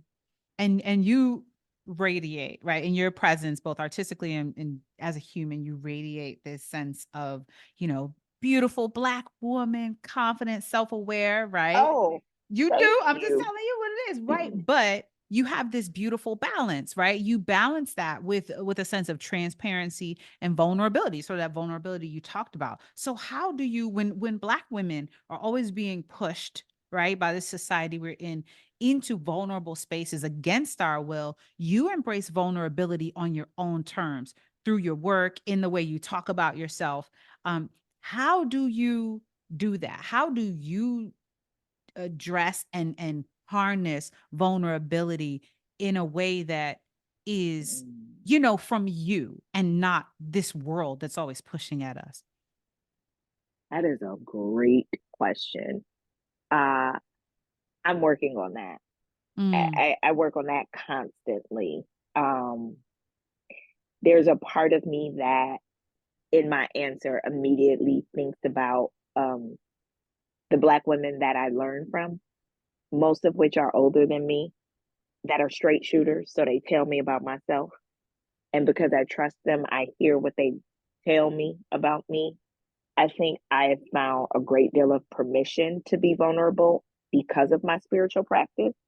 Who I am is not mine solely, in a way that really makes it imperative that I not hold too strong to ego, and that I not hold too strong to who I think I am supposed to be. There are times where I do things and I go, why did I do that? And I'll be like, oh, sure. Why did I do that? She telling me what? Okay. Great. I get it. You know, there are times I do things and I go, that's my mama. I look like my mama right now. So I'll be like, oh, look at me, look at me. I'm seeing my mama show up, right? And yeah. so this idea of being wholly all my ancestors that show up for me. Okay, me being responsible as a student of my teachers to show up in what they've taught me, right? It's like I gotta show up and be what Reggie Ray taught me. Otherwise, I didn't learn what Reggie Ray taught me, right? And so I am hypersensitive. I am so very sensitive, which has created me being super hard on myself. I just am. I'd be like, we could go harder. We could be better. Because You're like, it's already I know great. Go, we good, we good. You're like, no, no. exactly. I'm like, no, Mhm. if I want to, I could go harder. And so, it feels like a release when I put art in the world. It feels like I get to release that thing and give air to myself.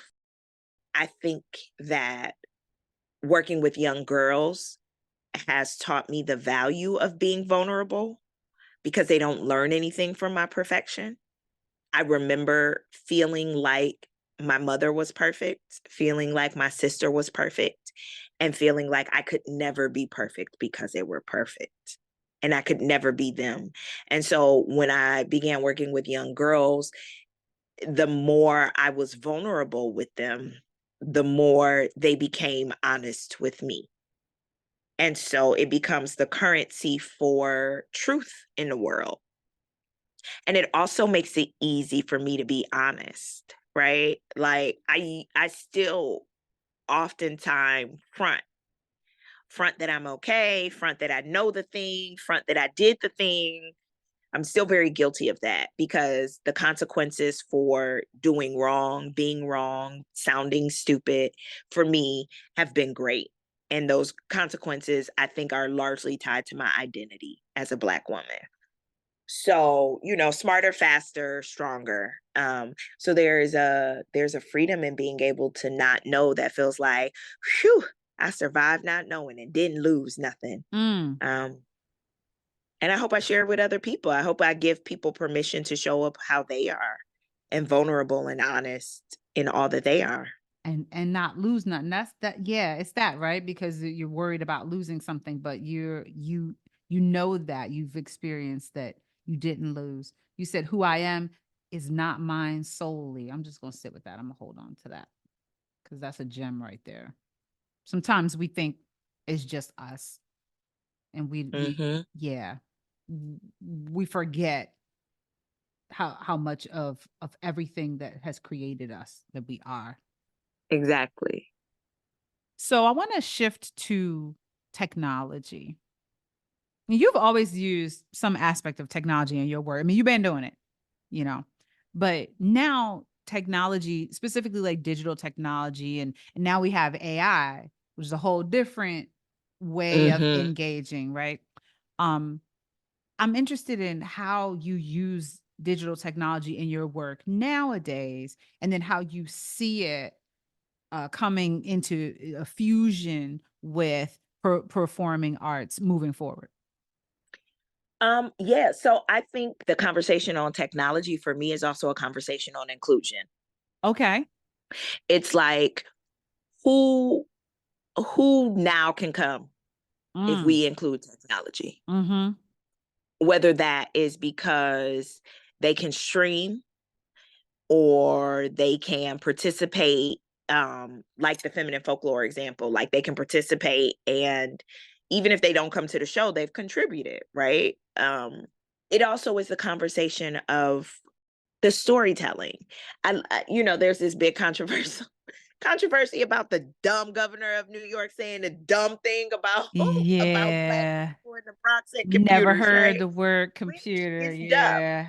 And also what I heard Yikes. a lot of in philanthropy, the digital divide, the digital divide. And I was like, what digital divide? Because my kids be on their phone, right? Wait a minute. And you, right, Hold on. you don't respect their technology culture Mm. because it's not a computer. It's not a desktop. This was back in the day, right? Like you don't respect it. They play video games. They got an Xbox. They be talking to they know the technology they want, but it's not the formal one that you're familiar with, right? Ah, that's a good point. So That's a so good when I point. think about the use of technology from a creative standpoint, that I am super interested in um I, I have very strong feelings about what technology is doing to us from a humanity perspective. And I want my audience to feel it firsthand. So the play Blood Sisters that I mentioned about my love letter to DC girls, there's a through line of technology in it, but it's not beaten over the head like you don't really know. In an ideal world, I'm like, do I want to share this? I ain't gonna share the full idea Okay. because I haven't done it yet. Okay. Yeah. Yeah. But Okay. there's this question of how do you ask the audience to engage in a way that shares the likeness to how they use technology every day in their life, right? Um, this idea of coming into the theater and turning off technology or divorcing from that part of yourself, I think is a bit antiquated. And so now I'm interested in how do we say, bring your phone, Mm. bring all that stuff. I know you got it. I Right. know you got it on it. You can take a picture. I remember the first show we did at Fresh where we was like, take pictures of us. And they were like, wait, what? Oh no, we're not We were supposed to like, do tag that. us on social. Yeah. Yeah. Tag us on social. It's all right because people don't understand the origins of things, right? We just continue rules. I was like, there is no set. Like, this is not a union set that needs to be protected from photography, right? Don't use flash, take a picture and tag us in it because you're now part of our marketing community. And now you're part of our larger community. And once you tag us, you'll follow us. And so you'll be part of the conversation on stage and off stage. And I think those kinds of ways of engaging people in the process is part of a community engagement strategy that really intrigues me before, after, and during the show.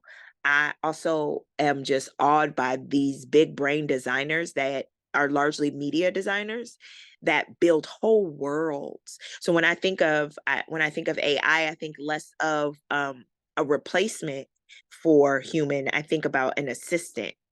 I think about the artist that is responsible for coming up with a concept and relying on technology to help create and make the concept come to life. I also think that the conversation on AI is also a conversation on power and misuse and narrative. Like, AI can't write my stuff because it don't sound like a Black girl from Detroit. And trust me, I tried. No. I done given it the prompt. Like, can you rewrite that like a Black girl from Detroit? And it didn't do it. It did. It had the flavor, and I was like, phew. All right. All right, bet. It didn't even put the right words in there. All right, it spelled the things correctly. And that's not how I type when I write. I use my own language, right? So, but I think about world building and using technology for world building. I love the potential of like a 360 scenic. I've seen amazing things that have only happened through technology. And so collaborating with folks that have access and creative curiosity in those ways really excites me. And I think it pushes my pen to write it in a way that I have typically been like, you can't make it snow on stage, but I'm about to start right now because I know some designers going to be like, we actually can. And I'll be like, oh. That's right.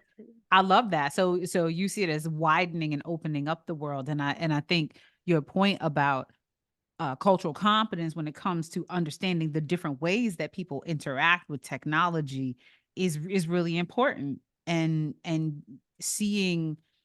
meeting people, I don't say meeting people where they are because I know we overuse that, but it really is. It's like, where are you? We're meeting somewhere in the middle. It's not like you're in the right place and everybody else is in the wrong place, because then that centers people with, it centers sort of a white Western European aesthetic. And it's like, okay, well, so what we've decided here is the center of it. And then anything on the margins, we got to, like, if we feel like it, we'll go over there to the margins versus, what of course you do in your work is you center Black folks and say, this is how we communicate. And it, as you know, in your work with all kinds of institutions, that's this ongoing question. The question is, oh, how do we build new audiences? Our audiences are dying out. How do we diversify? But the goal is not there. The true desire to know people. It's like, oh, how can we pull people in so we can continue to exist for our survival, right?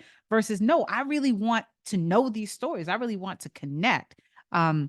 And that requires a cultural competence in understanding, oh, this is how you access technology. Oh, this is what you value. Okay, let me understand how I can connect to that. So I love that you center that. You skip over the part about, somebody else needing to connect to it. It's like, this is what it is. This is where we begin. We are the center of our universe. And that's how it needs to be. So that said, I mean, you mentioned Blood Sisters. Said you're working on that. Is that the only thing you're working on? I don't think so. I know you're working on other stuff. No, I had this moment at the top of the year where I had to take a deep examination of why I write. And being a professional screenwriter and playwright is hard because one, things take a long time to be developed. That's just, I just need the world to know. It takes about 7 years for a play to be developed. I definitely thought you were about to say a month. 7 months. Not 7 years. No. 7 years, right? That's a long time. Because Yeah. even when you write it, even if you write it in a month, you got to hear it. Yep. Then you should be editing it. Then you got to hear it again. Then you got to edit it again. Then you got to hear it again. Then you got to see a reading of it. Then you got to hear a stage reading of it. And then you got to find collaborators to create it. And even when it goes into its production, it is not done. Because what you discover in production should give you permission to make changes accordingly. I think we're in a dangerous time where that process isn't that long, and people produce work after having written it and having never really developed it deeply, and then it gets manufactured and pushed out. And I think part of that is a performative movement towards inclusion, opposed to an intentional investment in developing writers of various backgrounds, right? So it's like, if we produce diverse work, then we're diverse, opposed to we will invest in helping develop diverse voices and support, even if that doesn't mean that goes in our season next year, right? Like, it's amazing to me because in the theater world, ageism is a real thing. Period. Ageism is a real thing. Specifically in the theater world, ageism is such a real thing, and everybody wants the newest and the hottest.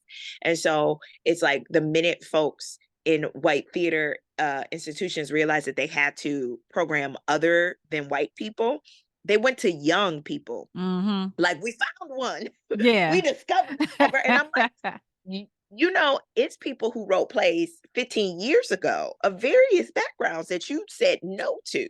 You could go back to those people and now say yes to them, right? And say yes to those plays. And so when that became so apparent to me, because I'm at this unique crossroad, I'm in my 40s. I'm too old to be emerging for a lot of programs. I can't apply. They'd be like, emerging, we're looking for 30 and under. And I'm like, isn't that something? Why? Yeah, like why, right?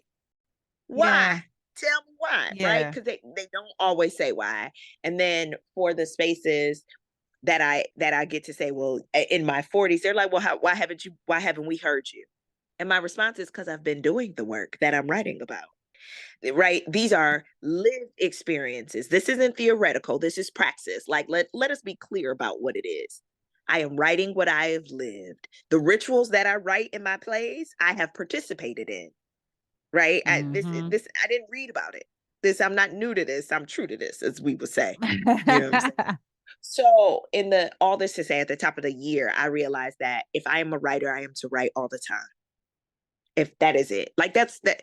Shouts out to all my writer friends that told me that, whatever, rolling my eyes. But I put it into action. So I started writing. Every time an idea came, I started writing a 10-minute play. So I have about 6 new 10-minute plays that are really close to me and I'm passionate about, that are fun. And some of them are about writing characters that I haven't seen or creating new spaces. I wanted to write a play that centered Black women that were gray.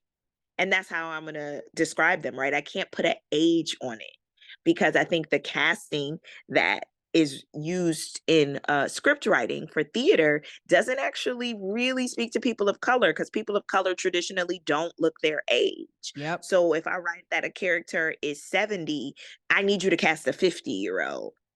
How about that? That's real. Because otherwise it's going to be confusing. Right. And so looking at other ways to describe characters outside of that construct. And so I would describe them as gray-haired women, right? Because I haven't seen them have fun on stage and get to curse and get to drink and dance. And so I wrote it. And that's kind of what I've been doing. And then I have a musical that's close to my heart, that I'm working through. I finished the last play of the Orisha cycle in Blood Sisters, so that's exciting. And now I'm starting another set of plays that are based on these women that roll with me, that have their foot on my neck, like, ooh, tell my story. And I'm like, okay. But that's fun. That's bringing me to the American Black South, where my roots are, and I love that. And then television wise, I have a couple of pilots that I love, that I'm like, oh, this is cute. And also, I love television writing because I love supporting other writers. I think playwriting is such a individual craft form, that what TV brings you is to community in a room. So I'm like, loving opportunities to be a staff writer on something, in addition to creating my own stories in that medium. So yeah, I got some stuff. Yeah, I love that. Okay. I mean, I think it's so important to, when you have so many ideas and so many stories that are to be told, that you have that space to create. And I'm gonna guess that at Columbia you were able to develop relationships and additional tools. You were already doing the work, but additional tools that you can just add to your toolbox to serve what you already were doing. And from an ancestral perspective, the stories that you already were channeling.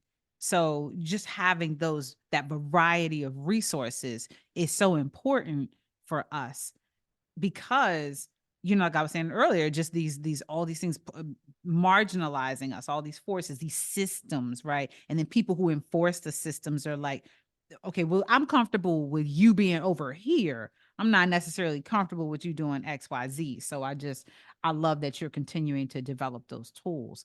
Um, I got one more thing we're gonna come back to that we put a pin in.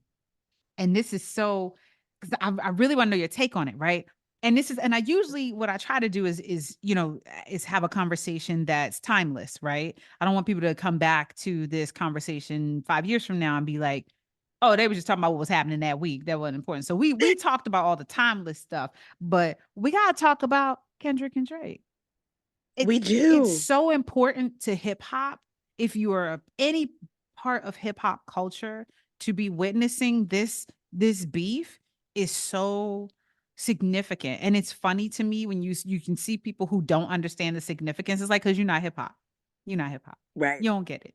You don't know that it's more than just these diss tracks, little clever diss tracks. I'm curious what you think about their rivalry that is still ongoing. Let's just be clear, because something else, I Yeah. think something else is coming at the time that Yeah, I we think the haven't video drops today really for see. Not Like Us. Really see right there. So we, it will have dropped by the time people hear this and whatever responses happen. What does this rivalry between Kendrick Lamar and Drake mean to hip hop?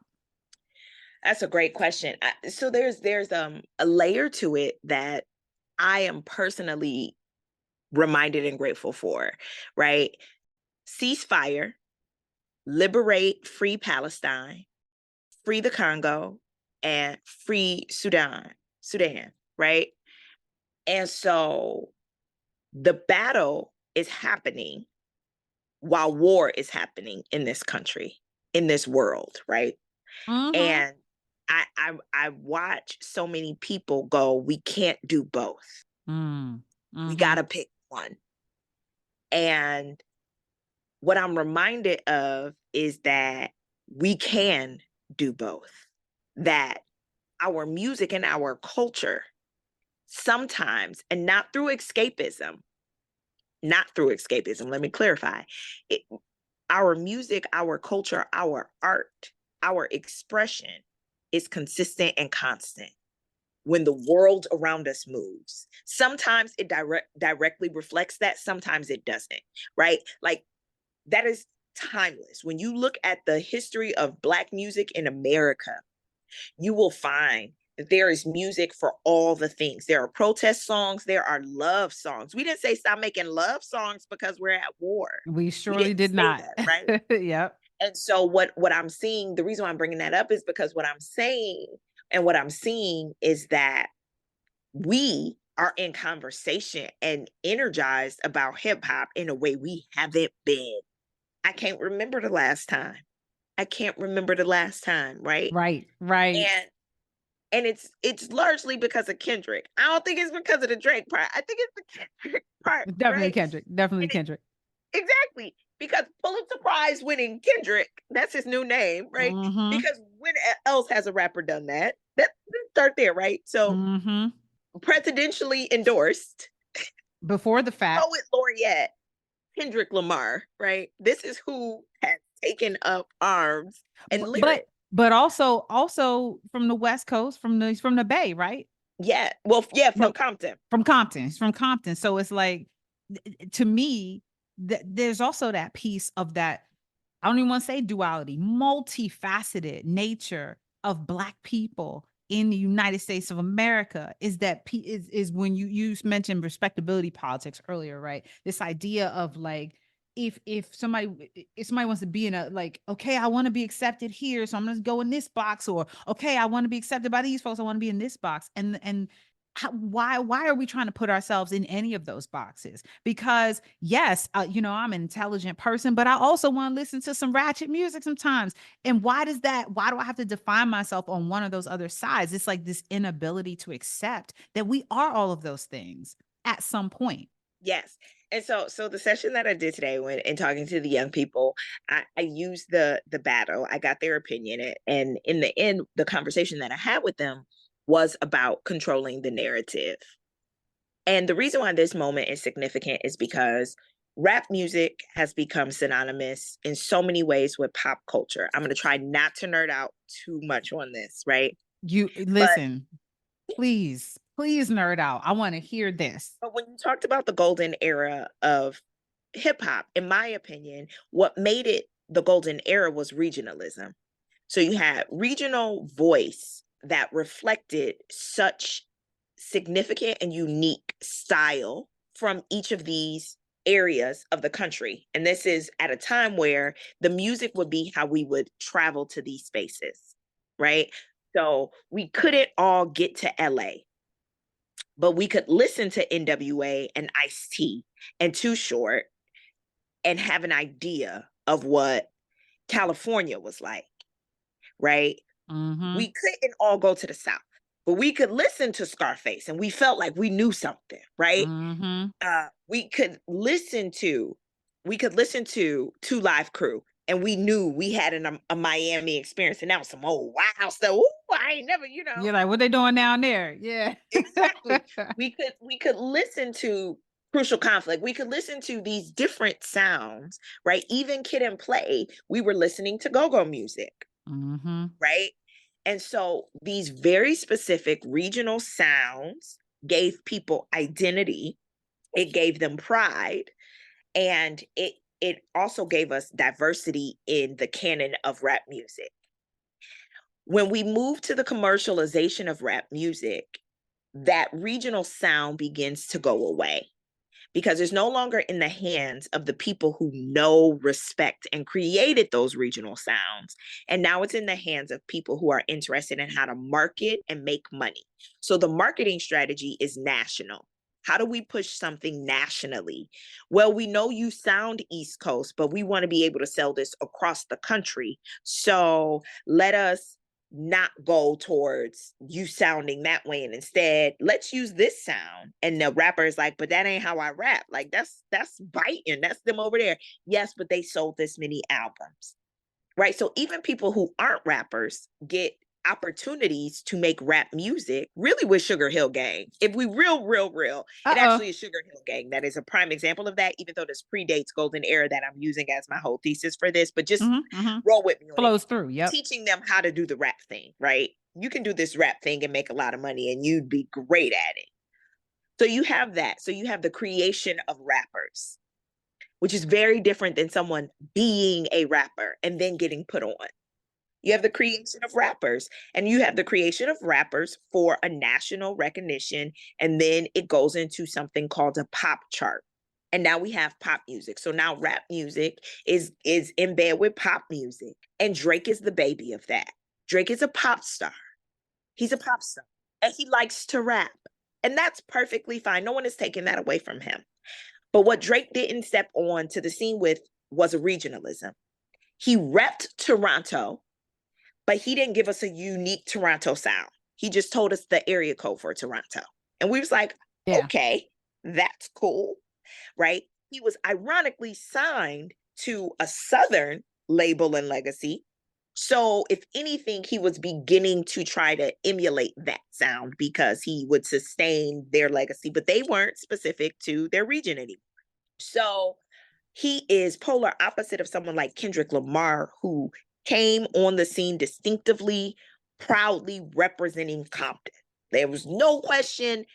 Everything about him looks, sounds, and feels like he from Compton. Okay. So that's the first part in terms of what they sound like. Inside of that, what they say, Kendrick is authentic. If you listen to Kendrick Lamar music, you know that he fights demons.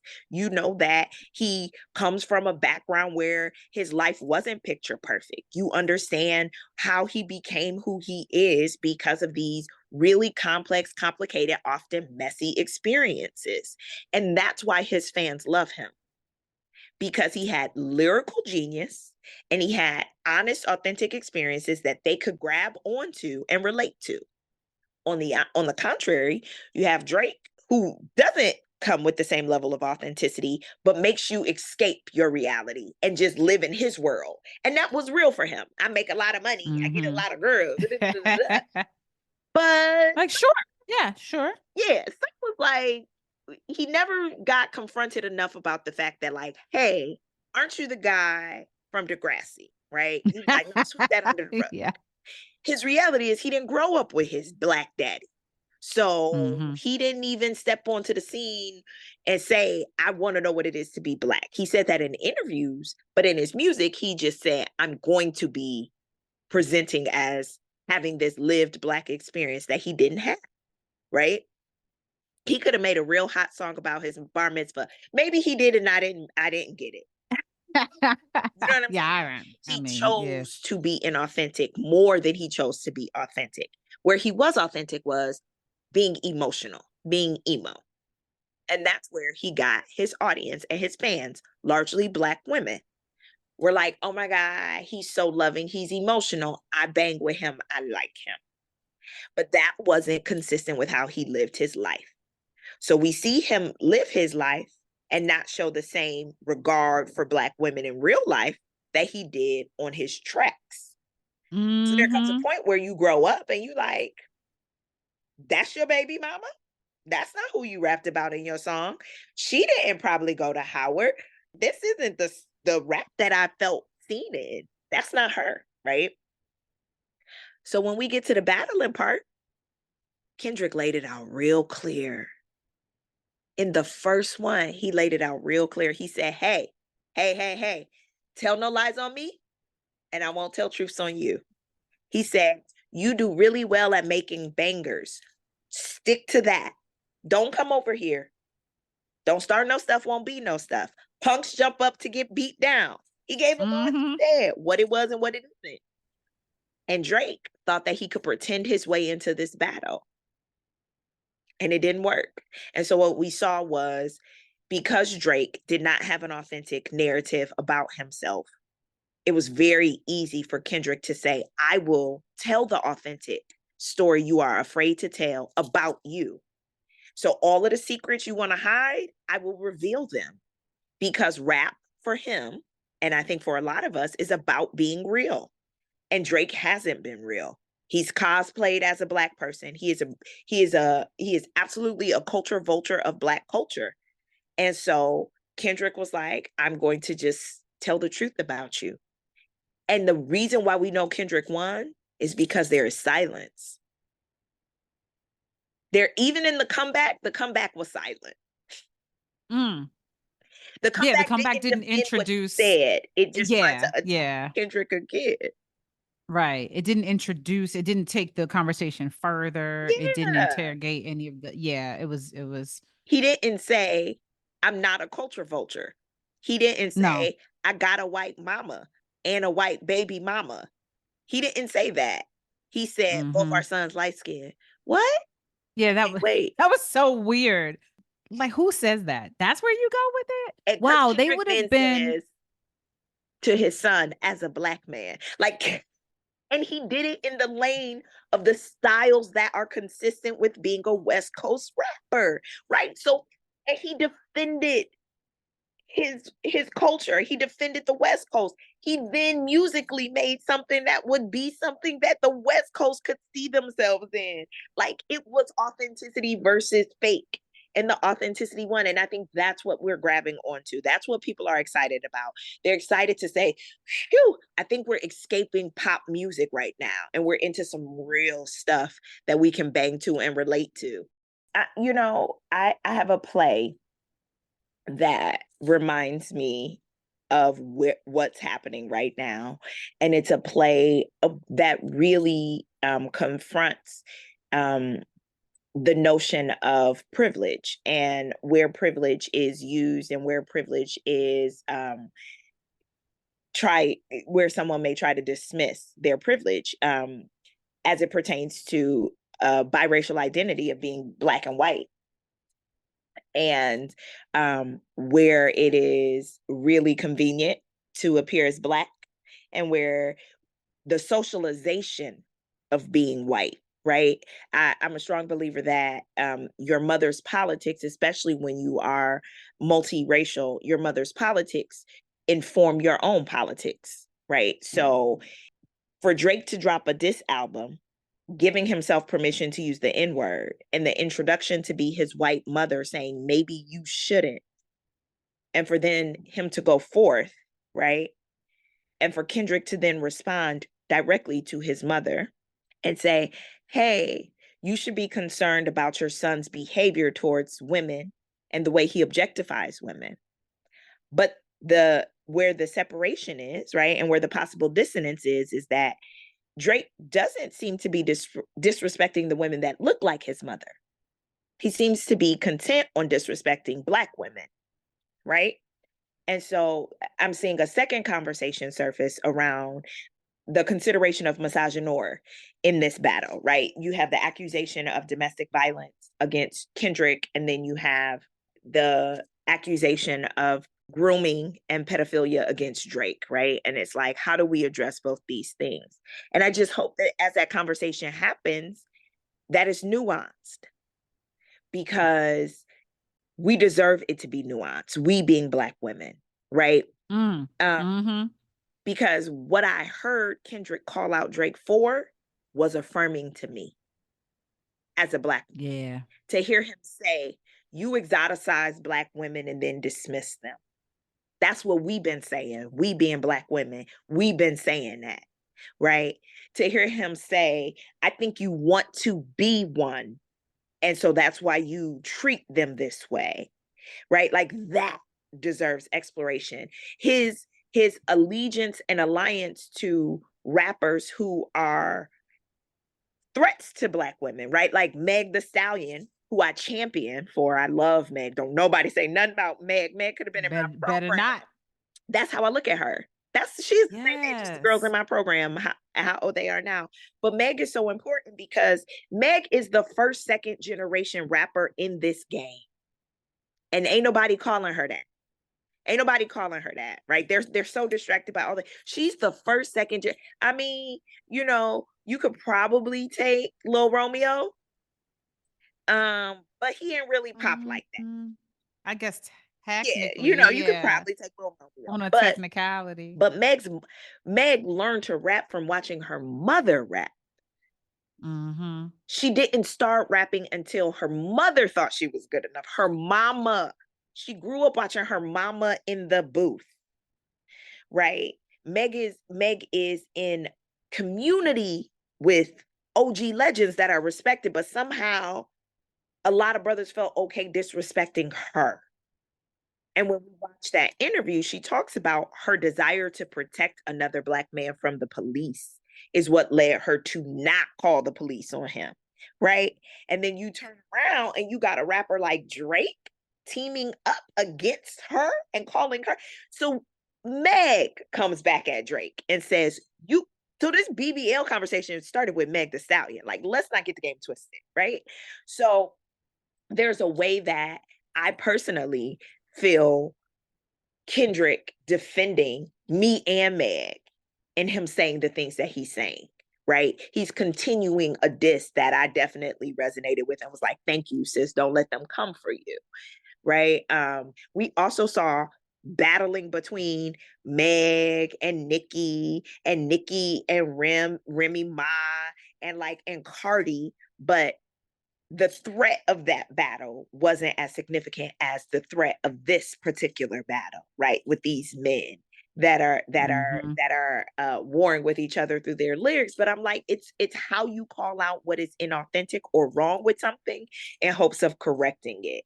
And so it's been called out. So if the conversation moves to their behaviors and how women are involved in it, it's cool. I just hope it's nuanced to include, like, on the discussion of violence against women and domestic violence, there also is value in having a conversation about the history of Black music and Black musicians, specifically Black male musicians, and how there is space for them to apologize and redeem themselves. And we've seen that. We've seen that with Miles Davis, right? We saw that whole Mad at Miles with Pearl Clegg saying outwardly, I will not listen to his music because of his behavior. And then we see Cicely Tyson then saying, I forgave him. He was fighting demons. We understood. He was moving towards healing. Like, we see that Bill Withers, who had a history of abuse very publicly, right?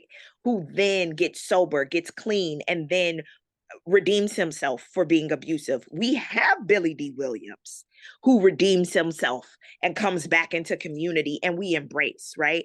And so as we look at the history, the conversation, I think, is valuable to not just say that a person committed this wrong, but to also say, what does redemption look like?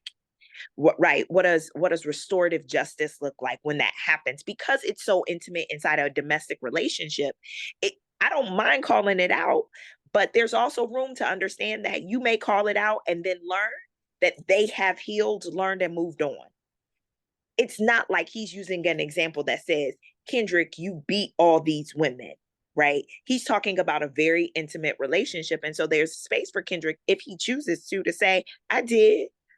And that's what I wrote about when I wrote that in my song. Remember when I said that I didn't know how, and I said, Lucifer has my hands, please reveal, like, because Kendrick wrote about that in his music. Whereas Drake didn't ever admit any of these wrongs in his music. He's made himself bigger than these wrongs. And so Drake has more work to do. If he really does feel like he hasn't committed these wrongs, he's going to have more work to prove it, because it is so outside the character he's painted of himself that we are like, nope, we don't believe you. You need more people. Mm. I told you I'm a nerd. I'm sorry. I got notes here where I'm like, oh, really? Didn't know about Pearl Clegg leading I mean, I knew about Cicely and her forgiveness, but the Pearl Clegg connection, I'm definitely gonna have to She connect has that. a Mad at book. Miles. She has a book called Mad at Miles, where she says, do we separate the artist from the art? And how do we listen to Miles Davis music knowing that this blues comes from a pain that allowed him to put his hands on Cicely?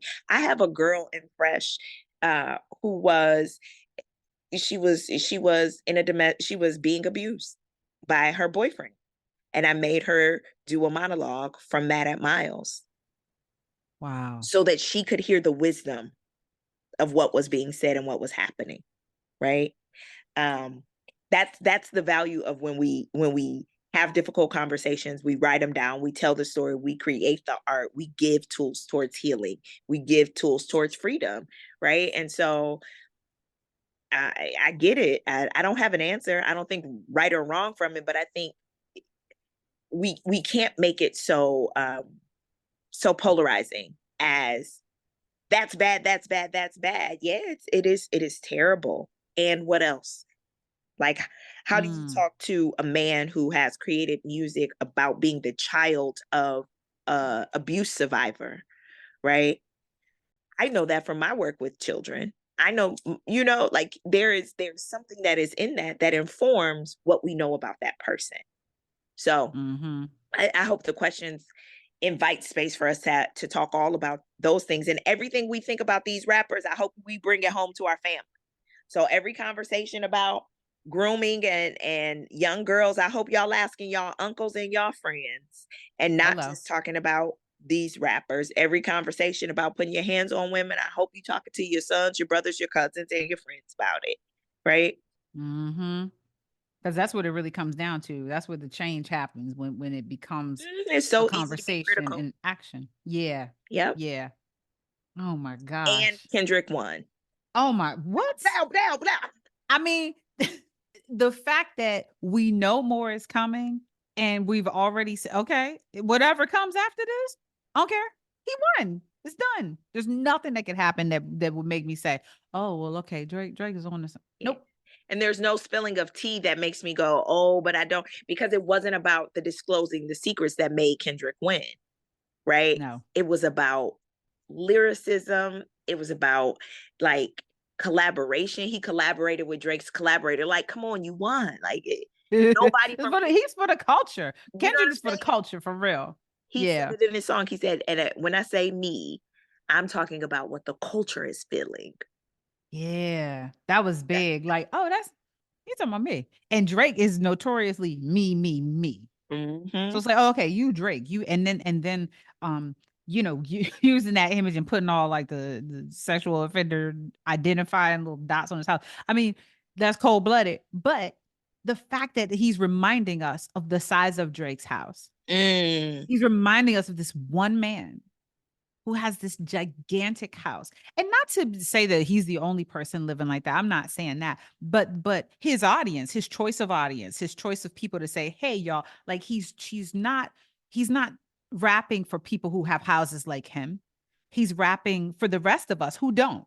And Yeah. and telling us that we need to aspire to his lifestyle, to aspire to what he has.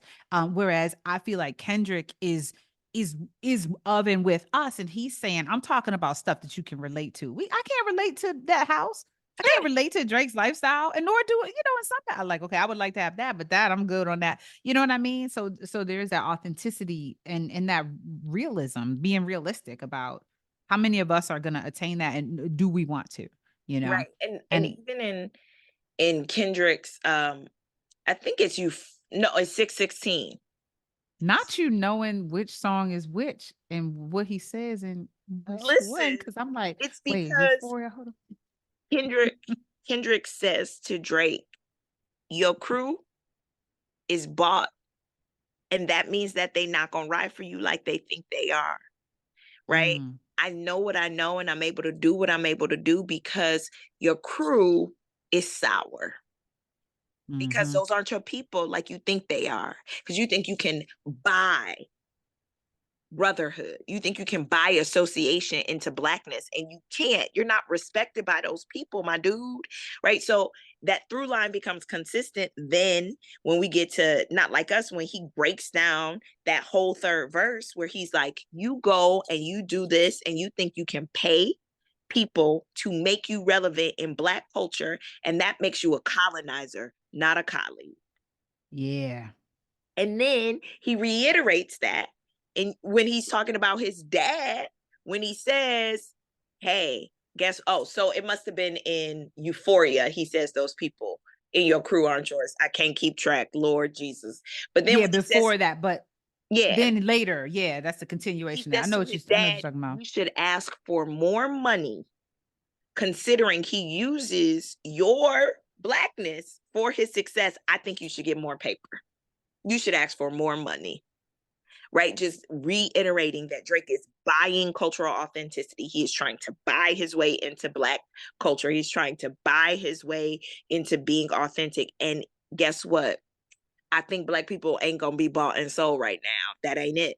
As even though Drake wants to make references to enslavement Right. in his It was such a work, bad because choice. he thinks that that's okay. His whole thing is how you know he don't got the right people with him, because they needed to be like, Yep. they told him it was hot. They was like, yeah, rock Yeah. that one. No. Yep. Right. And they like turn into each other to the side, snickering, because they know what's gonna happen. They're like, watch this. Yeah, it's I'm very interested in how this plays out for so many of the reasons you said. It's just is what it means to the culture. And I really am gonna sit with your point of, let's hope Drake does the work. Because at the end of this, atonement, restorative justice, those are the things that will lead to healing. Mhm. And if if that healing happened on that public platform, imagine how many people look up to both of them, and how many people would follow that in the same way that people want to aspire to have Drake's lifestyle or to have Kendrick's level of lyricism and wordplay. Of course, they would also aspire to heal in that same way Mhm. if that healing was demonstrated in the public square. Listen, Drake is an actor. And I'm not saying he can't be a rapper too, but he's an actor. And his greatest role has been Drake. Aubrey's greatest role has been Drake. And so if I could give him some free professional advice, it would be like, go ahead and work on the movie version of your life, and don't put it on wax. Put it on a screen, because you're an actor, right? So go ahead and make the making of Drake, and Mm, make that his little film, and he could star in it, and maybe even Adonis could be a little baby version of him or something. And because when we're talking about the healing, right, he still ain't told the story of him, and he's still telling all these other versions of, which is cool. I get it. Like, I'm not in charge of what somebody can or can't do, but he has a platform. He has a film platform. He can make it. It would be successful. It would be reasons why he couldn't make music right now. He can make a soundtrack that then goes with it. And the soundtrack can be the story of his life, right? He produces a whole little album to go along with the movie about how Drake became Drake. And he can air out any of these things that he needs to air out and put it to rest that way. He should not try to put it to rest on wax because he's been called out now. He should just let it be and be like, I'm busy. Go with Ayanla, fix his life, go with Uncle Skip, do his ancestry tracing. He could find some African in there. That'll be his start. Look, he got options, but not on wax, not over here, not over here. Because there's nowhere he's going to go that's not going to go over here. Like, it's not going to happen. No. If we see him in a grocery store, I'd be like, free. Like, no, he should take some time out. He's in timeout right now. Okay, well, I guess I suppose I shouldn't talk to you for the whole day. Good. This space, I just want to thank you for making this space. Thank you for inviting me to it. I'm a fan of your podcast. I love it. I appreciate that I can go here and hear firsthand from people. You have historically done this. So you have historically made space. You have historically made voice. You have made it look easy, and I'm grateful for that. I will continue to follow what you do, and anything and everything, and so much of what I've been able to do have been in footsteps like yours. So I recognize that, and I want to say that and acknowledge that out loud because it deserves to be heard and echoed throughout. So thank you, thank you, thank you. Thank you for all that you are and all that you do. Oh, I love you. Thank you for that. It means everything. It means everything. I'm so glad we got to talk. And, yeah, I don't know where this is going to go, right? This whole project, right? But what I do know is that we got to have another chance to check back in. I say that to a lot of the guests, right? It's like, okay, we're going to check back in 5 years, 10 years. I want it to be sooner. I think that there's more that we can talk about. And I think that, that we have something really special to give. So I'm hoping that we'll figure it out. I'm not even going to try to, you know what I mean? I'm not going to try to put like a name on it, figure out what it is, but I just feel like this is a conversation that's really, really important. So let's do it. Yeah. All right. Sis Goldie. I'll talk to you soon. This has been great. Yes. Oh my gosh. Thank you. Thank you. Thank you. Till next time. Okay. Yes. Take care of yourself. All right. You too, sis. Keybard is produced, directed, and hosted by Tim B. Duncan. Theme music by Psycho Sid. If you enjoyed the show, please subscribe or follow and leave us a review or give us a rating. Your support helps Keybard reach more listeners, and it means the world to us. Episodes drop every Tuesday. Tell a friend, tell your mama now.